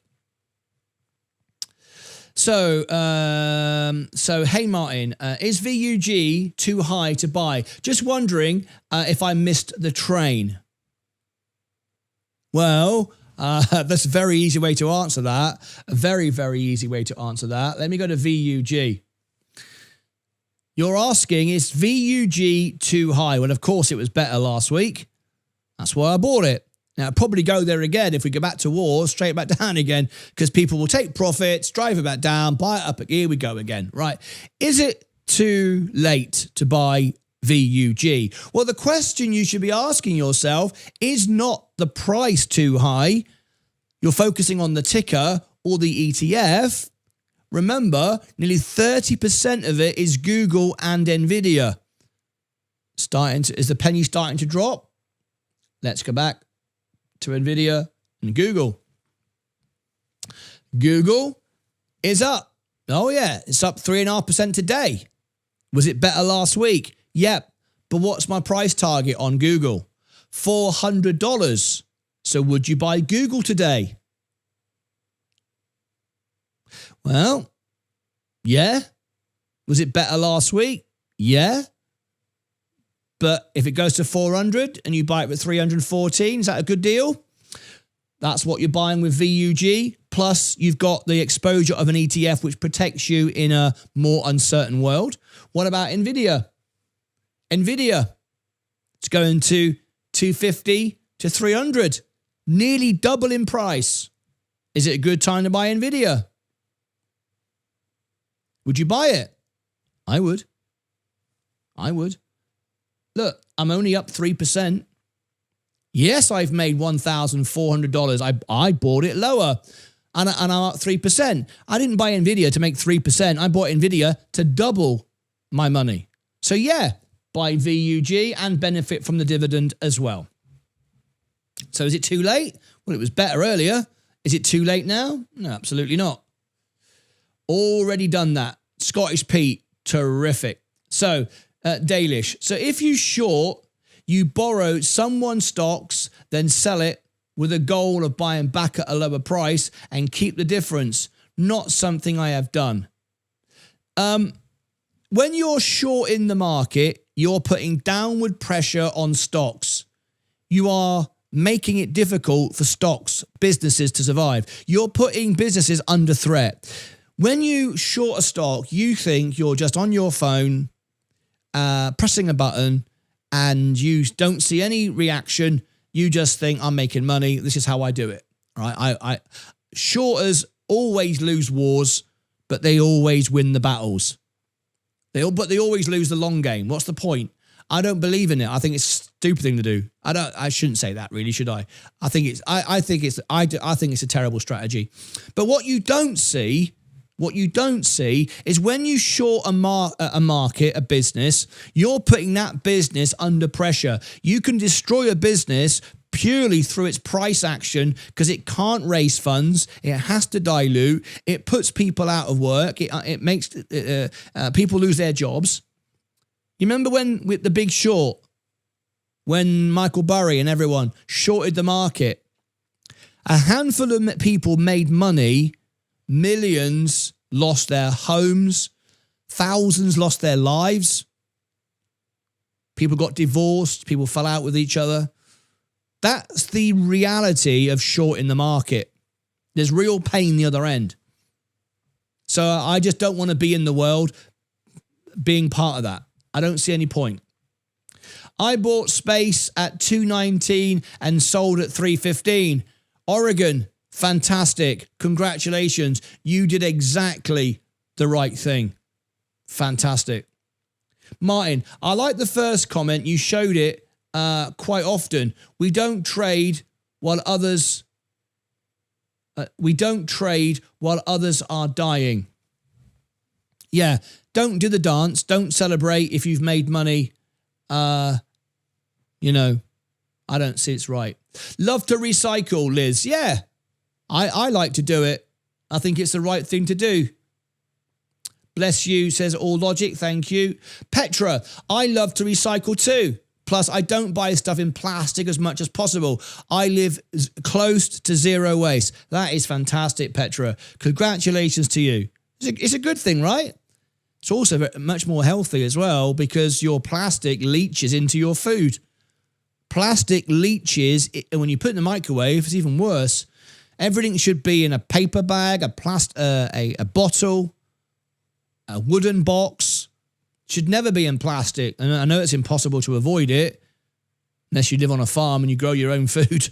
But yeah, it's virtually impossible. But yeah, plastic leaches into everything. In our clothes. So if you've got synthetics, If you've got nylon, synthetics, it's plastic. It's leaking into you all the time. Yeah, we don't know yet the damage that we're causing ourselves. It's why cancer's through the roof. Never existed in the way it does 100 years ago. Anyway, I'm 22, Alex. I'm 22, and the fact that you do not take care of the environment, and you do take care of the environment, means a lot to me. It is a serious problem for the younger generation. I wish more people had the same mindset and values as you, Martyn. Well, Alex, let me put it to you like this. When people say, I don't believe in global warming, that's fair enough. If you don't want to believe the science, it's up to you, you know. If you say, I don't believe in recycling, no one recycles it anyway. You can have all these opinions. Of course you can. Say what you want. It's your life. Do what you want. But I see it like this. I see the world, which I live in, the environment, as an extension to my home. My home isn't just my four walls that surround me in my house or my car that surrounds me. I don't have a car, but if I did, that space is what I own, right? I also own the earth. I'm responsible for the earth. I'm merely a caretaker. I don't own it. I don't even own my house, because eventually somebody will be living in your house. 100 years from now, somebody else will be living in my house. Somebody else would be driving my car if I owned a car. So you don't own anything. Not really. You simply are the caretaker of it for now. Someone's going to get everything that you own today. It's true, isn't it? You don't own anything. You don't keep anything. So don't focus on that. Focus on what you can give rather than what you can take, because you don't own it anyway. So if I live in a house, assume most people do, right? And I keep my house clean and tidy, which I do. I want to live in a clean environment, a nice, tidy environment. The bed's made, you know, the lounge is tidy. My cushions are all fluffed up. The carpet's vacuumed. If I want to live in a nice, tidy environment, well, don't I want to walk out my front door and see the same? I've never understood when people walk outside and throw their rubbish outside. I don't understand. In the UK right now, we've got fly tipping. People are going along into the countryside and emptying their rubbish into a field, creating all sorts of pollution, which leaches into the water, which you then drink yourself. You can go to a recyclable plant. You can go to a tip and take your rubbish legally. I don't understand why people do that. We've all got a tip or a recycle plant near us. Rather than driving to the local field, drive to the recycle plant. I don't understand why people do that. It's lazy. Maybe it's 5 minutes further down the road and they can't be bothered. But you want a tidy house. Now, what I've discovered, though, is the people that tend to throw their crap out of their car window when they're driving, or throw their crap out of their house, tend to have a crappy house inside as well. That's just the way people are. If you come to my house, the first thing I ask you to do is take your shoes off. Have respect for my home. Take your shoes off, as I have respect for you. And once upon a time, I had someone come into my house with a small child, and they knew it was take your shoes off in Martyn's house, but they didn't do it. I waited to see if the parent would do it. The parent knew, but couldn't be bothered to confront the child to say, take your shoes off, which teaches the child respect, teaches the child discipline, and also is respectful to me. They did neither. A few moments later, we're in the lounge and the child is on my sofa with their shoes on, that they were just walking outside in whatever they walked in. Think of it. Jumping up and down on my sofa. So jumping up and down on it with their shoes on. And I sat there and I was fuming. And I turned to the parent and I said, can Could you ask your child not to jump up and down on my sofa? Could you ask your child to take their shoes off while they jump up and down on my sofa? And what they said to me was, if you're not happy, you tell them. Like I'm supposed to feel guilty for having standards and respect in my own home from your child. That person wasn't welcome back in my house again because they had no respect. Their child had no respect. So I asked them to leave. I said, I'd like to ask you to leave, please, which upset my girlfriend at the time because it was her sister. And I said, I don't want them back in my house. They have no respect. They are rude. They're bringing up their children to be disrespectful, horrible individual people. I don't want them in my house. I want nothing to do with them. I don't want to surround myself with your sister. Well, that's my sister. Well, I don't care. This is my life and I choose who's in it. And if they're rude and ignorant and stupid and disrespectful, I don't want any part of it. So I asked them to leave. And I never had my girlfriend's sister ever again back in my house. So that's it. I tend to find that people that do throw crap everywhere tend to have a crappy home themselves. But I think that the world is an extension of our home, isn't it? I mean, if you think about it, I mean, what goes on outside affects what's inside. I mean, the very air you breathe in your house, even if you've got a filter and air conditioning, comes from outside. The water comes from outside. Everything you eat comes from outside. So isn't the outside an extension of your home? Isn't it your garden? When you see cars driving down the motorway and they throw their McDonald's out of the window, they just throw it out the window. I have actually been known for doing this in the UK. If someone, if you're at a traffic light and you stop and you throw your rubbish out of the window, I have been known to get out of my car, pick up the rubbish and throw it straight back in again. And now they've got Coca-Cola and chips and burgers all over their car.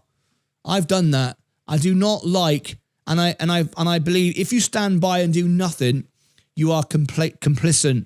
Is that the right word? Complicit to it. I think we all have a responsibility to take action. I remember my dad used to tell me, he said when he was younger, that if a child misbehaved, the policeman would clip around the ear hole and march them back to their parents. Now no one does because they might get sued. They might get told off. If we all took action, the world would be a better place. But nobody wants to take action anymore. Everyone blames somebody else. Everyone thinks it's someone else's responsibility. If someone loses money on the stock market, it's somebody else's fault. It's not them. It's me. It's Martyn. It's Donald Trump. It's the war. I've not lost any money. Take responsibility for your own actions. Buy value, says RV Capitalist. Yep, thank you. You're a legend, says Paul. That's very kind of you. What a nice thing to say. Some stocks deserve to be shorted, though, but I understand the sentiment. Well, let's take Dave Mitchery. Dave Mitchery set up Mullen. He's gone bankrupt half a dozen times. Does it on purpose. It's a scam stock. It's a terrible stock. Yes, it is. It's corrupt. It's terrible. Loads of businesses. I don't particularly like Virgin Galactic's management, right? However, remember, the business employs people who have nothing to do with the stock. And the business itself then has a knock-on effect. Take Spaceport America, Virgin Galactic. People that work there spend their money in the local community. They rent cars, they rent houses, they live there, they do all sorts. It affects a wider market. The thing is, you can easily make money in the stock market by buying great businesses and investing, and you never need to short. I've just shown you this morning. A prime example of that I'm doing all the right things, and in where is it? Stocks, ETFs, and in 1 year, 28%, 118 grand, and I've never shorted the market, never done options. None of that was crypto either. So you can make money, you can be successful without doing the bad stuff. So why do it? I'm richer than I need to be. I'm doing the right thing. I don't have to stress. I don't have to worry. I don't have to try and destroy a business. I don't have to buy any bombs from a bomb factory. I don't have to do it. I just get on and focus on great businesses. So there you go. That's the answer to that question. It's like yin and yang, light and dark, everything in perpetual balance. Correct? True. Plastic is so unhealthy. It is. Now, why does it exist? Remember, every single food manufacturer is a business. Did you know inside a can of Coke is a plastic bag? Did you know that? If you cut open a can of Coke, it's lined with a plastic bag. Did you know that? Have a look. It's not a can of Coke. It's because the Coke will affect the metal and it would start to rust and it would start to degrade it because of the acid. They put it in a plastic bag, and the plastic bag leaks poisons into you. Full-on poisons that give you cancer inside your can of Coke. Now, when Coca-Cola used to be in glass bottles, no issue at all. At that time, cancers were a lot less than 90%, I think it was, back in the 30s, 40s, 50s, than it is today. Plastic is a bad thing. So why does it exist? Well, because the business that makes the food isn't there to keep you from being hungry. It isn't there to feed America because we love America. It's there to sell you a product to make money. So it wants to do it in the most efficient way possible, in a way it can operate at maximum profits. Do you know that in the United States, a simple French fry from McDonald's has about 20 ingredients, not just paper, salt, and oil. About 20 ingredients. Why? So they can store it, freeze it, move it around, be efficient. In the UK, those ingredients are marked as poison, and they're not allowed to do it. And go to the United Kingdom, go to a McDonald's, have a McDonald's French fry, and I guarantee you will tell me it tastes a lot better. It's not oil, it's not slimy, it doesn't leave you feeling sick afterwards, it won't give you cancer, it is potatoes, salt, and vegetable oil. That's it. Ask yourself why. Because in the United States, you're allowed to do it. So they do it, and they make more money. Simple as that. It's more expensive to put Coke in a bottle than it is in a can. So they put it in a can to provide profits to their shareholders. Me. So there you go. Plastic is a bad thing. It's a terrible thing. It was created to be efficient, to make profit. That's it. It's a terrible, terrible invention. I mean, think about this, folks. All the plastic things that we ever made, ever, since the beginning of the very first plastic thing we made, is still in existence today. It's either been recycled into another plastic item, or the plastic is sitting in a landfill or at the bottom of the ocean or inside us or an animal or a fish. It still exists. Takes thousands of years for it to break down. Why did nobody consider this when they made the first plastic toy, when they went from a wooden one or a metal one to a plastic one? Why? They did it because it's cheaper and more profitable. But nobody ever said, if we make a toy for a 5-year-old child, that in 5 minutes they'll be bored and never play with it again. Why have we made that product something that will last for 1,000 years? It needs to basically last 5 minutes because the child is simply going to throw it away, not even going to play on it.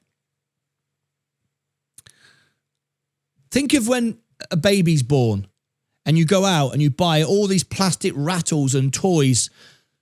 Within days, weeks, it doesn't use that anymore. It's outgrown it. What do you do with it? Recycle it. Doesn't get recycled. 95% doesn't. Where does it go? Goes in the sea, goes in the bin, goes in the landfill, and it leaks into our system. It's chemicals. It's terrible stuff. If you can, buy your child a wooden, or give them a cardboard box. A cardboard box, because they'll enjoy it just as much, and that is recyclable. It's crazy, isn't it? Plastic is a terrible, terrible thing. It was invented to make money. It wasn't invented to help anybody. Cleaning while listening to you, Martyn. Cleaning for the future owner. Wonderful. Love it. You're cleaning the house for the future owner. But isn't that a good thing? Isn't that a good thing? Some people say, why am I bothered? Why do I care? Why do I want to take care of the environment? Why do I want to take care of the house? Why do I want to take care of anything? Because it's all going to somebody else when I'm dead anyway. Well, the same reason as why I buy great businesses. Why I build a YouTube channel. Because one day when I'm not here, my channel will live on. The next person could destroy it. Probably will. Won't be as good as me, right? The point is, I'm building something that I can pass on, that can live on. I can't control what the next person does, but I can leave my home, my stuff, my representation of myself on earth in the best way possible. I can do that. And that is what I endeavor to do. That's why I buy great businesses. I don't profiteer from a war. I'm not going to be told that I should buy the latest new bomb factory that makes bombs to kill people because I can make 20%. Because I will go, I can make 20% by buying a business that doesn't kill people. Yeah, but Martyn, you're all getting silly. We're just here to make money. Well, yeah. But I can make money anyway. I'm not asking you not to make money. You can. I'm not asking you not to drink Coca-Cola. I'm not saying don't go out and buy a plastic bottle. I'm saying, if you can, buy a bottle. If you can, do something else. That's all I'm saying. Wow, says Paul. Wow what? Wow to what? Gotta run, take care all. Martyn, talking facts, spot on, rhino skin. Take care, logic, Petra. Save the whales. Save any animal, really. But also, again, be educated about that. 99% of all species that ever existed do not exist today. A scientific fact. 99% of all species of animal, insect, everything you want that's ever existed doesn't exist today. Does that mean we've killed every single animal? Well, we've done a lot of damage. Yeah, we have. But nature evolves. And there are animals and insects and fish and different things that existed in the past that have evolved that can't exist today. You can't have dinosaurs walking around, can you? Dinosaurs became extinct. They wouldn't work in today's society, would they? That's not because man is big, bad, and horrible, but how can you have a Tyrannosaurus Rex walking around? You can't, can you? So it's common sense, right? Evolution evolves and things change. Things come and things go. Humans haven't been here for that long either, if you look at the history of the world. And we might not be here in the future. So it's okay. Things evolve, right? So yeah, we want to save the whales. But remember, things do have its own lifetime, its life cycle. Things do come and go. It's okay. But yeah, we don't want to do any damage. But you also need to manage it. You can't, it's like if you've got too many deer on a farm, or you've got too many foxes, or too many badgers, or too many this, you've got to manage it. You can't just let it run riot. All right? So save the whale, save the shark.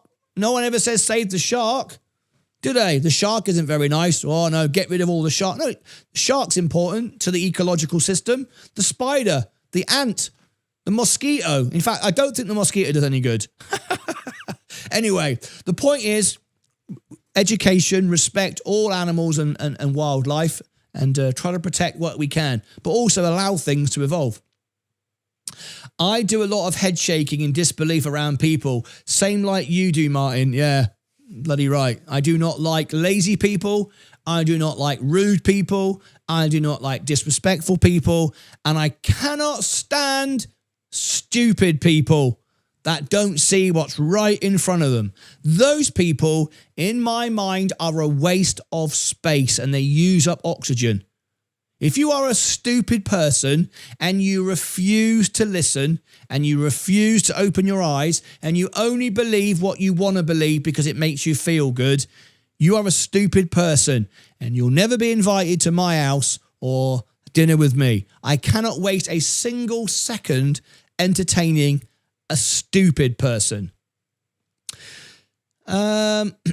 Didn't want to take shoes off because holes in his socks. Well, no reason for that, is there? Complicit, that's the word. Thank you. Thank you, Catalina. Complicit. I don't believe in shorting. I'd rather double down when prices fall. Spot on, stocks, crypto. Exactly. You can do the same thing. Double down when prices fall. Martian space still going to... Martyn, I think you mean. Martyn, space going to 5 or 10. Yes, could still do that. Absolutely. Polymer coating. Ah, yes. Unfortunately, a lot of cardboard that we could recycle and papers is covered in polymer coating. And I think that's what Thomas Morrow is talking about inside the can of Coke. It's lined with plastic. Good day. It's a better day today than yesterday. Today, I want to be happier than yesterday. I also invested in Coca-Cola. Spot on, mate. Liz. Jacko. Smiley faces. Leave a place better than when you found it. I agree. I feel that's our responsibility in life. I believe it's our responsibility to leave things better than they found it. I try to do that every day around the house, and I fail miserably over and over again. You know, you want to always keep straight. You always want to keep tidy. You always want to keep on top of things. You want to keep a nice, organized life where you're on top of things. And sometimes it's hard, right? You work, you get behind, you get lazy, you get out of bed and, oh, I'll make it later, and then you don't. I try to do this. And it works sometimes, not all the time, because I'm a human. I break and I make mistakes, make mistakes all the time. But this is what I try to do, and why I love what I do here with this job. With YouTube, I walk into the studio, I turn the camera on, and I'm surrounded by this amazing studio that I created. It's amazing in here. It's the best man cave in the world. It's brilliant.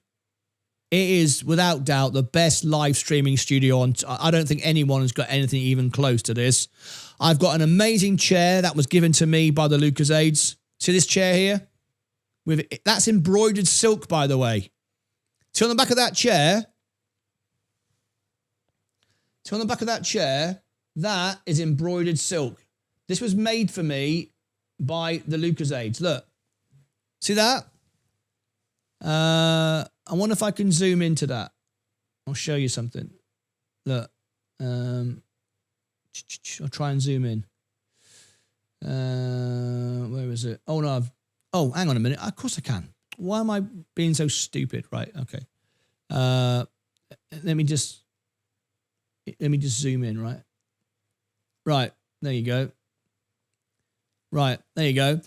This chair was given to me by the Lucasades. On the back of that, that's my logo. M for Martyn, L for Lucas, M for the UK, L for America, because Leah's from America. In between, you've got the microphone. See that? That's the king of the microphone, because I'm from England, and I've got the crown on the top. So that's what it stands for. But that is silk embroidered into my chair. That was given to me by the Lucasades. They surprised me one day, I think for my birthday or whatever it was, and they now call me the chairman of YouTube. It's awesome, isn't it? Isn't that absolutely amazing? It's also on the front as well. If I unzoom out and I go back to the lights turned down and I go here, see it? It's also there. Look at that. So when I come in the studio every day, I've got this amazing place that I created, and the Lucasades too, with the chair. And I've built a world that I like. And in here, I choose to do the right thing. The hard thing. I go live all day. I try to be the first 1 billion channel in the world. And I try to do everything right. And whenever I enter a space,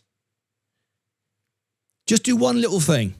Don't go, well, I've got to vacuum the carpet, do all the dusting, I've got to cut the grass, wash the windows. Oh my God. Oh my. Then you do nothing. You get overwhelmed. But I walk into a space, make it that little bit better than when you walk in. Get a cloth, soapy water, wipe down the surface, get rid of some dust. One little thing, take you 10 seconds. Fluff up a cushion, turn a light out that's been left on. Save some money, do something for the environment. Do one little thing. Empty the bin. I don't know, anything. Just one little thing as you enter that space. When you leave that space, it was better because you were in it. That makes you feel good. It's another win. And if you go through life, keep winning, you're a winner. And when you're a winner, you succeed. And when you succeed, you feel happier. If you allow yourself to fail, it's okay. We all fail. We're human. We're flawed. But when you fail, try again. And come at it again. And keep trying to win. Because the moment you just give up and allow yourself to fail and lose, you're a loser. Then you sit on the sofa. Then you get fat. Then you do nothing. You achieve nothing. You gamble. You guess. You become stupid. You eat food that's just is bad for you. You absorb bad information because it makes you feel better. Remember, everything you consume is a business. So if you feel bad because you've allowed yourself to become a loser, you don't go out and eat carrots and drink water. You eat food that makes you feel better initially, quickly. So you eat processed food because it's got chemicals in it which trigger the brain to make you feel good. That's what you were sold by the manufacturer. We can fix that, Martyn. If you sit on your sofa and eat chocolate and crisps and cakes, we'll make you feel better. You'll feel crap later on, but then you'll just eat it again to make yourself feel better again. Right? And then because you've now got fat and you're eating crap and so on, then you'll go, I want to watch some TV that reaffirms my beliefs. I don't want to challenge my brain. I don't want to question anything. That's uncomfortable. I want to feel better because I'm a loser now, remember? I've given up. I'm a loser. I want to go and watch something that tells me what I want to believe. Whether it's true or not, doesn't matter. And as I showed you yesterday, if you watch Fox or CNN, if you watch either one of those channels, you get one side of the argument. We discovered that yesterday. I showed you how they were reporting on the war differently. Same news was shared differently. So if you love Trump, you watch Fox because it tells you everything Trump does is great. If you watch CNN, it tells you everything Trump does is rubbish. It makes you feel good. Why do they do it? Because they're trying to get you to watch, make you feel good. You're losing. You're eating your crisps, you're eating your cake, and you're watching a TV channel that just tells you what you want to hear. You're providing no value, no service. You are simply consuming the product, whether it's the food or the TV. That's it. Do what's hard. Get up, go for a walk. Go to sleep. Drink some water. Get some exercise. Educate yourself. Challenge yourself. And I don't do it. We all fail every day. I love a bag of chips. I love a bag of chocolate. I love biscuits, right? But wherever you can, just try and be a better version of yourself and just keep trying. So that says to what Kimberly just said, leave a better place than you found it. Always enter a space and try to leave it just that little bit better. And I tell you what, you will feel so great. If you managed, when you get out of bed in the morning, the first thing that you do is make the bed nice and tight, hospital corners, military style. Get it looking really nice. When you walk in and out of the bedroom throughout the day on the way to the toilet, you smile, going, looks nice in here. If you walk past the bedroom as you go about your life and you pass it, you always go, look at that. It looks crappy, doesn't it? It just looks crappy. It makes you feel crappy. At RV Capital Insight tipped $1.99 through Super Chat. Stock advice and life advice only with the Lucasades. Thank you, RV. That's very kind of you for the super chat. Jacko, and more are becoming extinct. You're very, very true. Getting back to the animals, absolutely right. More are becoming extinct all the time. You're absolutely right. Well, I love airplanes. Yeah, I love airplanes as well. All money is not good money. True. Save yourself from contaminants. By doing that, you help save the environment. Yeah, it's a win for everybody. It's an absolute win for everybody. If you buy bottles of glass bottles of Coke, then cans or plastic bottles, it's a win for you. It's a win for the environment. Absolutely. Wow to parents and child's to parents and child's disrespect to your belongings. Yeah, bloody awful, Paul. Wise words. Thank you, guys.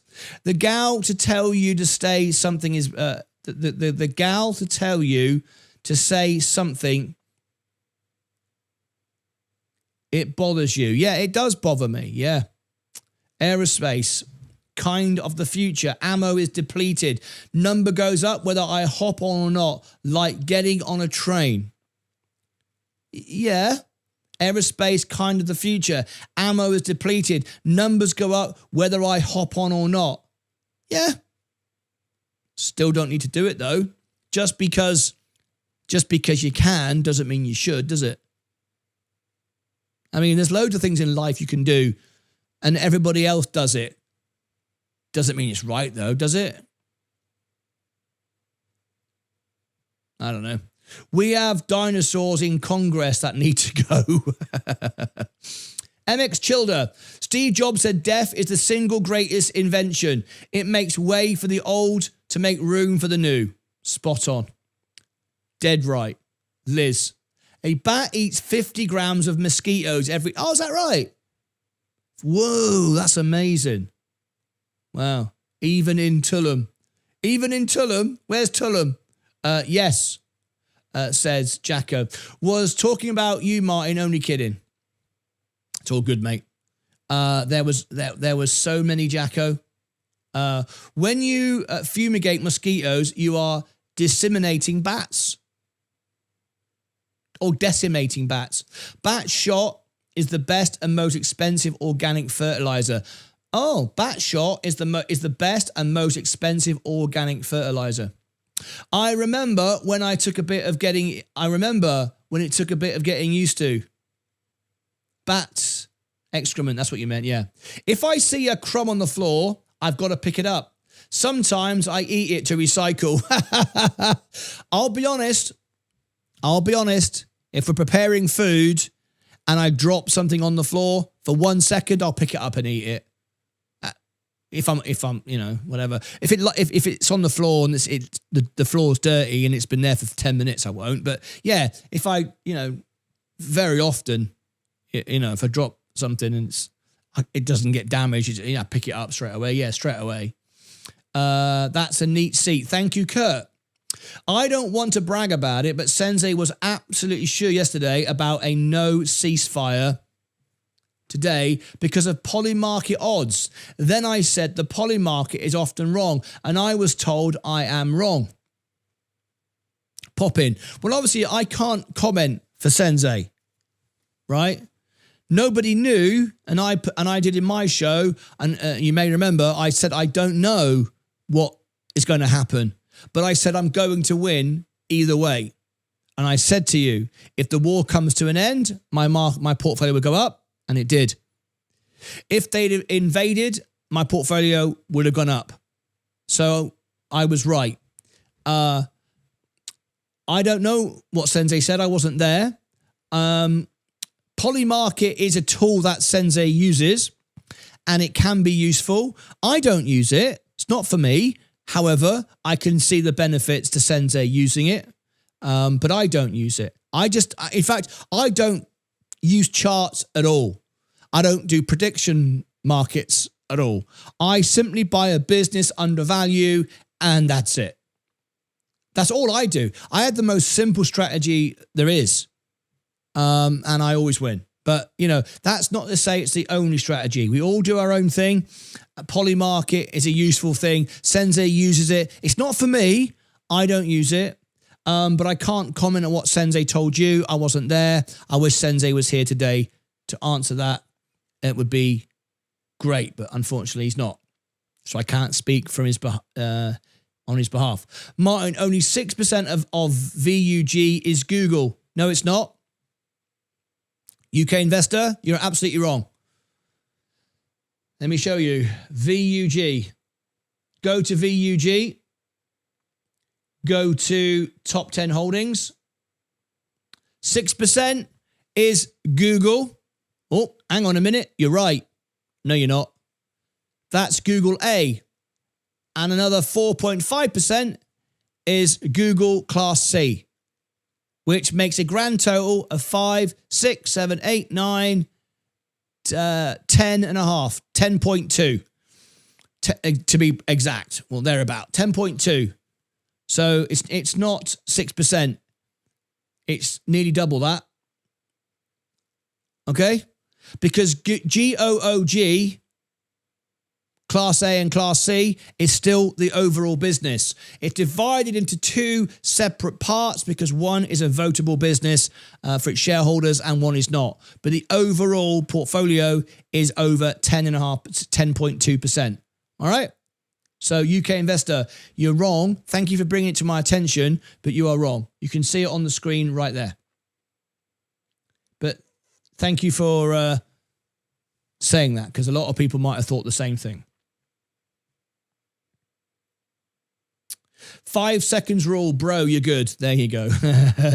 As long as you don't have dogs and cats, you can eat that. Exactly. Oh, yeah, I don't have cats. If I had cats and dogs, no. Because they walk outside, no, obviously not. I'll be eating all kinds of stuff, wouldn't I? God blessed it. God blessed it. The devil missed it, and I ate it. I think we have Sensei.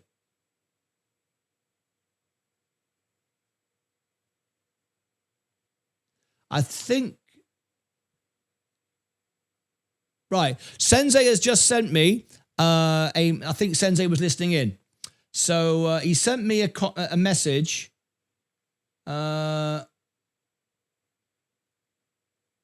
Yes, I certainly can. Okay, so here we go.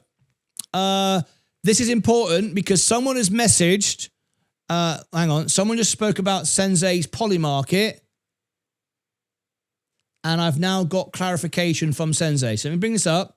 Right, Poppin 1994. You are commenting saying, I don't want to brag about it, but Sensei was absolutely sure yesterday was a no ceasefire. I am absolutely confident Sensei would not say one way or the other, will there be a ceasefire or not? No one knows. Sensei doesn't know, right? Sensei was absolutely sure about a no ceasefire today because of poly-market odds. Then I said the poly-market is often wrong, and I was told I am wrong. Pop in, I now have a response from Sensei, so I'm going to read it to you, and I'm going to show you what he actually said and what he actually did. So, let me just get this up. This is important.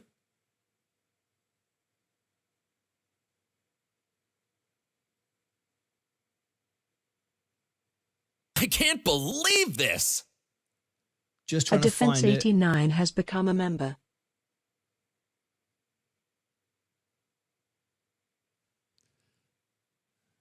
Yesterday, I'm trying to find it.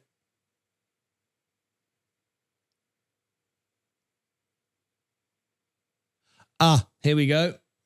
Okay. Okay, so this is what was actually said and what was actually actioned. It's important. So bring up your comment again. I don't want to brag about it, but Sensei was absolutely sure yesterday about a no ceasefire today because of poly-market odds. Then I said that poly-market is often wrong, and I was told I am wrong. Okay, so what Sensei did is this. This was on Discord. This is in Sensei chat in Sensei's corner. All right. So if we bring it up here on our Discord, Sensei's corner, Sensei's chat. Everyone can access this account, whether you are a Discordian or a newsie, right? Sensei, what he actually said was this. Yesterday at 8:01. This was the moment that we got the news, right? This was last night. He said, after discovering that the market odds of a ceasefire was only 2% today on Polymarket, I placed a 500 bet down. Upon checking now, my trade never went through due to my location settings. That $500 would have equated to $20,000. Bloody hell, is that how much money you could have made? Flipping heck, look at that. I am frustrated, but there is always opportunities and I will control my emotions. I have shared a clip of this morning show when I say it's worth taking a bet on a $5 bet equals 238. Most importantly, this is great news for the world and the people of Iran who were terrified of what was going to unfold. Thank God for the deal. Let's hope it holds and the war ends. And there is the video when he did it. Now, I don't know why Sensei's put it on its side, but there's the video. Let me unmute this. By today, I mean, it's worth taking a bet on, isn't it? By saying, yes, there is going to be peace today. But it's 2%. That would mean if you put $5 down that there's going to be a ceasefire today, you'll get $238 back again. There you go. He put that in his morning show. So I think what you said there, Poppin, wasn't exactly accurate. And we've shown you a clip from the show, and then it was shared in Discord as an example to show you what happened, and now we're sharing it here. Oh, hang on, I can call in as well for 5 minutes. Yes, Sensei is going to call in. Yeah, do that. Sensei is going to call in and be on the show. So, Sensei, I'll give you the link. If I can give you, I've got a new link. Call in on this would be great if you could. There you go. I'm going to have Sensei call in. Is Poppin, are you still here? Let me see if you are, because now Sensei is going to call in to the show as well. No, sadly he's not. That's a shame. Poppin is not watching. So he's made a comment and sadly not here. Let's bring Sensei. Sensei's here, by the way. Guess one. There he is. Assign. Guess one. And go over here. There we go. Sensei, good morning to you. How are you this morning? I'm doing well. Thanks for having me on the show. Absolutely pleasure. So yes, we had a comment, and I've just shared your response. Poppin says sadly he's not watching. Very often that happens. Someone says something, disappears, and we get the answer and they miss it. But yeah, but anyway, it'll help everybody else. I don't want to brag about it, he said, but Sensei was absolutely sure yesterday about a no ceasefire today because of polymarket odds. I said to him, you wouldn't possibly know what was going to happen, but you placed the odds and strategy both ways. All right. Yeah. Then I said, Poppin said, the poly market is often wrong, and I was told I am wrong. Would you like to respond to that, Sensei? Yeah, I love these comments because it really helps us clarify these and the situation. So no one ever knows if there was going to be a peace deal or not.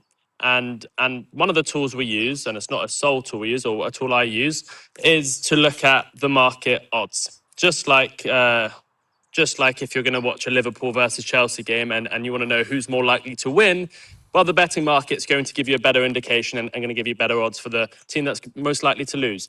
So it is quite an accurate market, especially if there is a lot of volume on it. If there's a lot of people placing bets, the market's more accurate. However, just like a game between Liverpool and Chelsea, who knows who's going to win, or Liverpool and Everton. Liverpool's probably going to win, but Everton might come in front. What we can do is use these tools, but we can never know what's going to happen. So on yesterday's show, I was explaining to Poppins that you can't say that polymarket's not accurate because polymarket will show you the odds of what is likely, what's unlikely, but no one knows at the end of the day what will happen. So I certainly did not at any point in my show yesterday say that there's not going to be any peace deal today. In fact, as the clip that you showed, I very much said, wow, the odds are quite low. I mean, it's definitely worth looking into placing a bet, a trade, that there is going to be a peace deal because of how low those odds were. So, in fact, I might have said the opposite. But yeah, at the end of the day, no one knows. And also, the market didn't know that if the market was pricing in a peace deal, we would already be up 2% yesterday, maybe another 1% today. It's clear to see that the market itself, the stock market, wasn't pricing in a peace deal, because if it was, we wouldn't have gone up as much on that on the news, because it would already be priced in. Just like when we know there's going to be a rate cut or a rate hike, the market's already priced it in since we knew about it. So just like what David Schwartz said about XRP, he said if there was a 10% chance that XRP is going to go to $100, we would already be at $10. So there's less than a 10% chance we're going to $100 because the market's currently pricing XRP at $1. So if there was a 10% chance we're going to $100, you could assume that XRP would already be at $10. So in that sense, there wasn't a big expectation of peace yesterday. We did get peace. If I had to choose yesterday were we going to get peace or not, maybe I would have said probably not. But there's no way I would say there is no chance of peace yesterday. And of course, in that clip you played, I even said it's actually definitely worth taking a trade. And I was very, very frustrated yesterday when I learned that my trade didn't go through, because we have restrictions here in the UK with Polymarket. And you could say that maybe they didn't want to pay me out or whatever. But yeah, so I'm glad I could clarify that for everyone. Let me just take that off your face. I apologise for that. Let me just get rid of that for a minute. Thank you very much for taking the time to call in. Where are you now? Looks like you're in a lovely place. I was just on a walk. Oh, absolutely beautiful out there in the woods. Absolutely great. So if that had gone through, your $500 investment would have made you $20,000. Yeah. I don't want to talk about it too much, otherwise it's going to make me upset again. But that is incredible, isn't it? My God. Yeah. And that's why I do look at. I mean, when the war broke out, I posted these trades actually about oil. And the market wasn't pricing in oil to go up to $100 to $110, and I didn't really want to take a long position, a call option, because there's different risks with that. You have to get the timing right. So I went on Polymarket, and there was great odds for potentially oil going above $100. And all it has to do is go above $100. It doesn't have to stay there. And we took a bet there as well, and that was yielding a couple thousand as well, just from £200. So there is opportunities. I like to look at Polymarket, and yes, it is going to be mismatched at times, but just like the betting market, I guess you can make some money on it as well. But yeah, 20,000 would have been nice, but Wow. unfortunately here in the UK and in the US, poly market is not really accessible without a use of a VPN or something of that sort. So I don't condone the use of it. Yeah. Well, anyway, thanks for sharing that, and thanks for clarifying that. I'm sad to see that, unfortunately, Poppin wasn't in. I keep checking if Poppin is in. Please respond, but I don't see you in the chat. But hopefully it helped everybody else, and maybe you'll watch later. All right, Sensei, I'll let you go. I'm about to wrap this up and go to my Discord. I believe you'll be back in a couple of hours, right, with the FOMC minutes? Yes, I will be live later today. I think, in a couple of hours with the FOMC minutes. It was very interesting last time. We got a lot of information that wasn't part of the FOMC last time. So I assume we'll get the same. So it's going to be a very important event.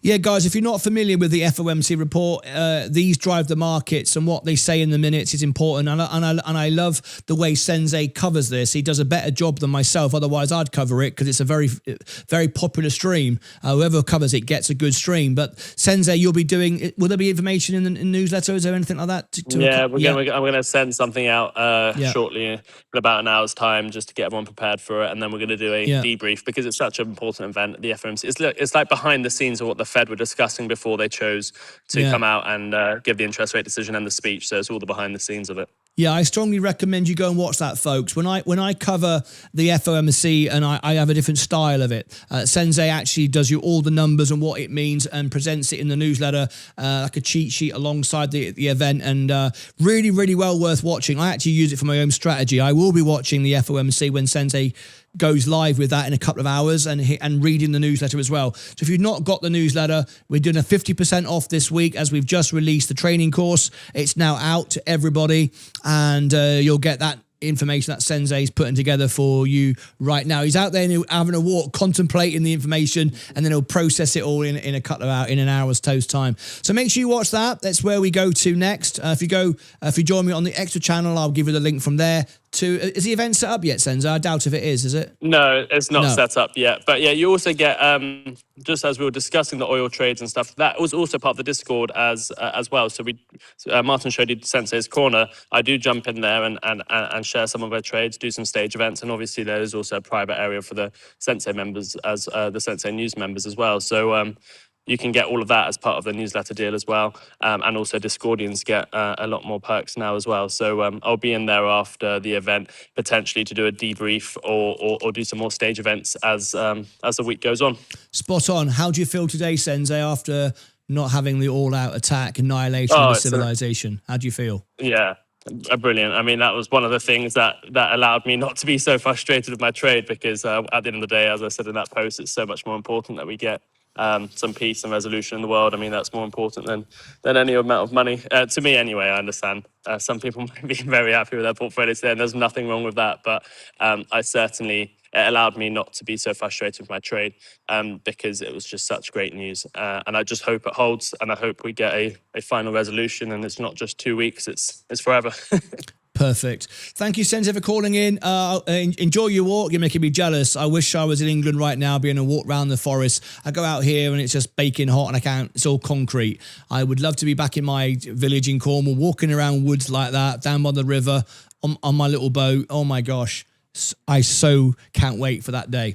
Anyway, Sensei, thank you very much. Look forward to your show at 12:30. Look forward to reading the newsletter. I'll let you go, and thanks for calling in, and love to all your family in Iran. Cheers. Thank you. Thank you.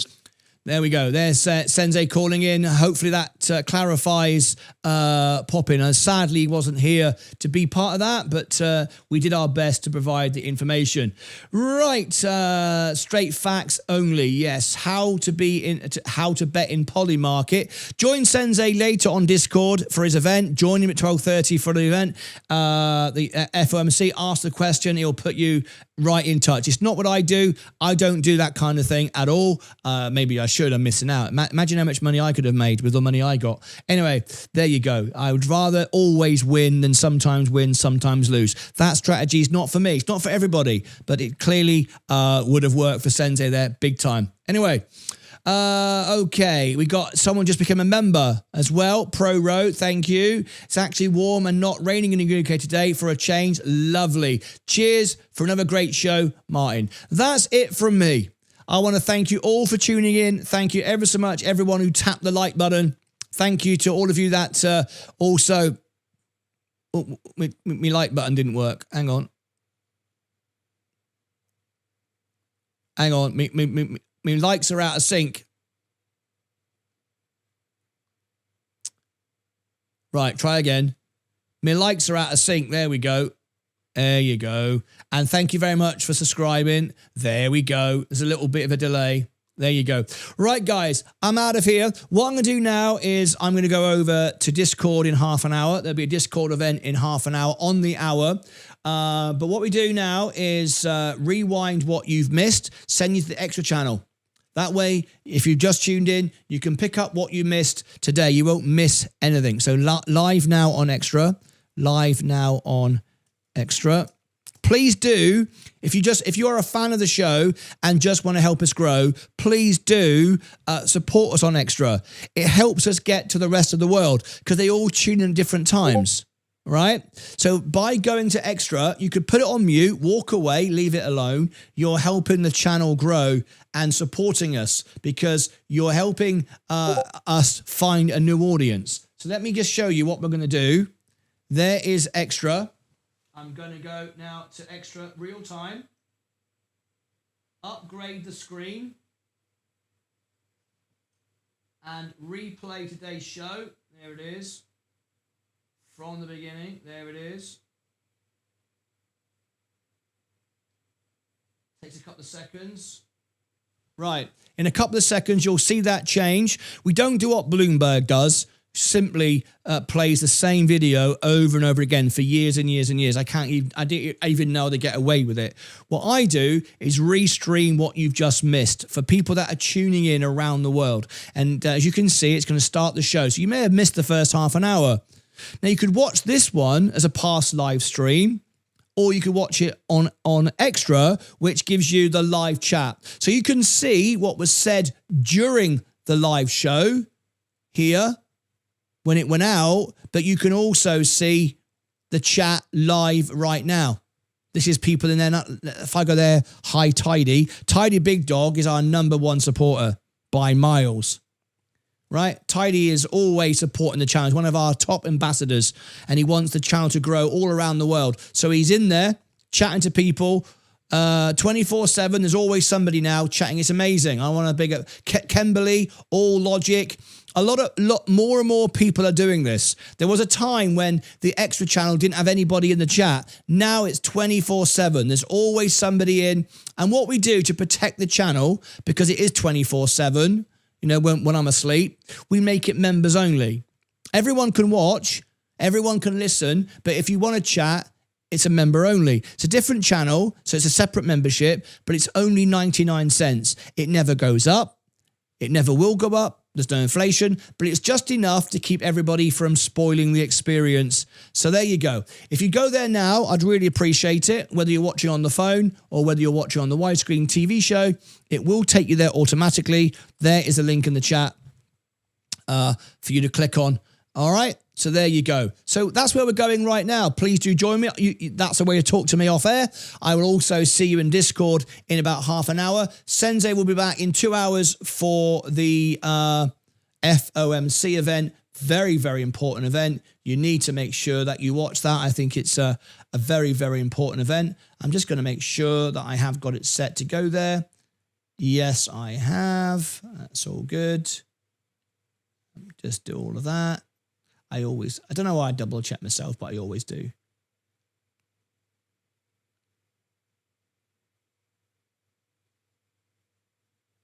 Yeah, we're all set.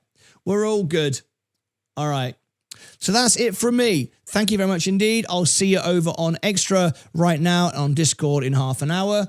Was there any questions I missed? Hey, Martyn. So when you started with 5,000 views ago, so basically identified a few stocks to buy now and sell high. I don't understand the question. Hey, Martyn, so when you started with 5,000 a few years ago, you basically identified a few stocks to buy low and sell high in your Roth IRA.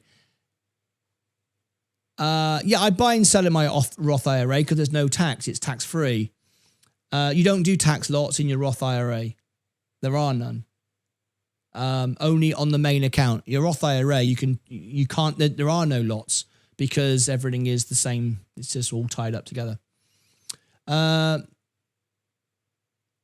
Scottish Pete, that scammer yesterday asked me to put shares into crypto, then transfer them to a wallet, and he would talk me through it. Yes, he was going to steal your money. That's right. He was going to steal your money, but you did the right thing because you watched the video, and now you know, and it's really good. You're always right. You win so much with your predict stuff. You're always right. You win so much with how you predict stuff. Thank you, Defense. Yeah, I'm going to take it because it's true.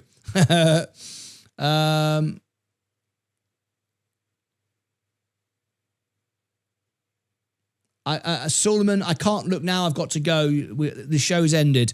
But my portfolio is going back up again. It's great. We bought the Coca-Cola dip this morning.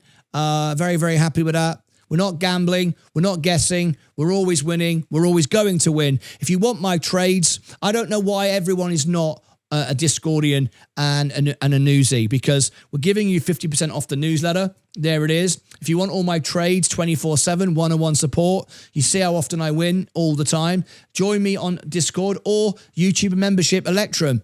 If anyone is investing and you're not a member or a Discordian, I don't understand that. I don't know how you can't be. It's only a couple of bucks. I mean, I could make it $100 and still have the same many members. All right, that's it from me. Thank you ever so much. See you on Discord in 20 minutes. See you on Extra right now, and then back in 2 hours, just under, with Sensei's FOMC report. That's it from me. Take care of yourselves and each other. Bye bye.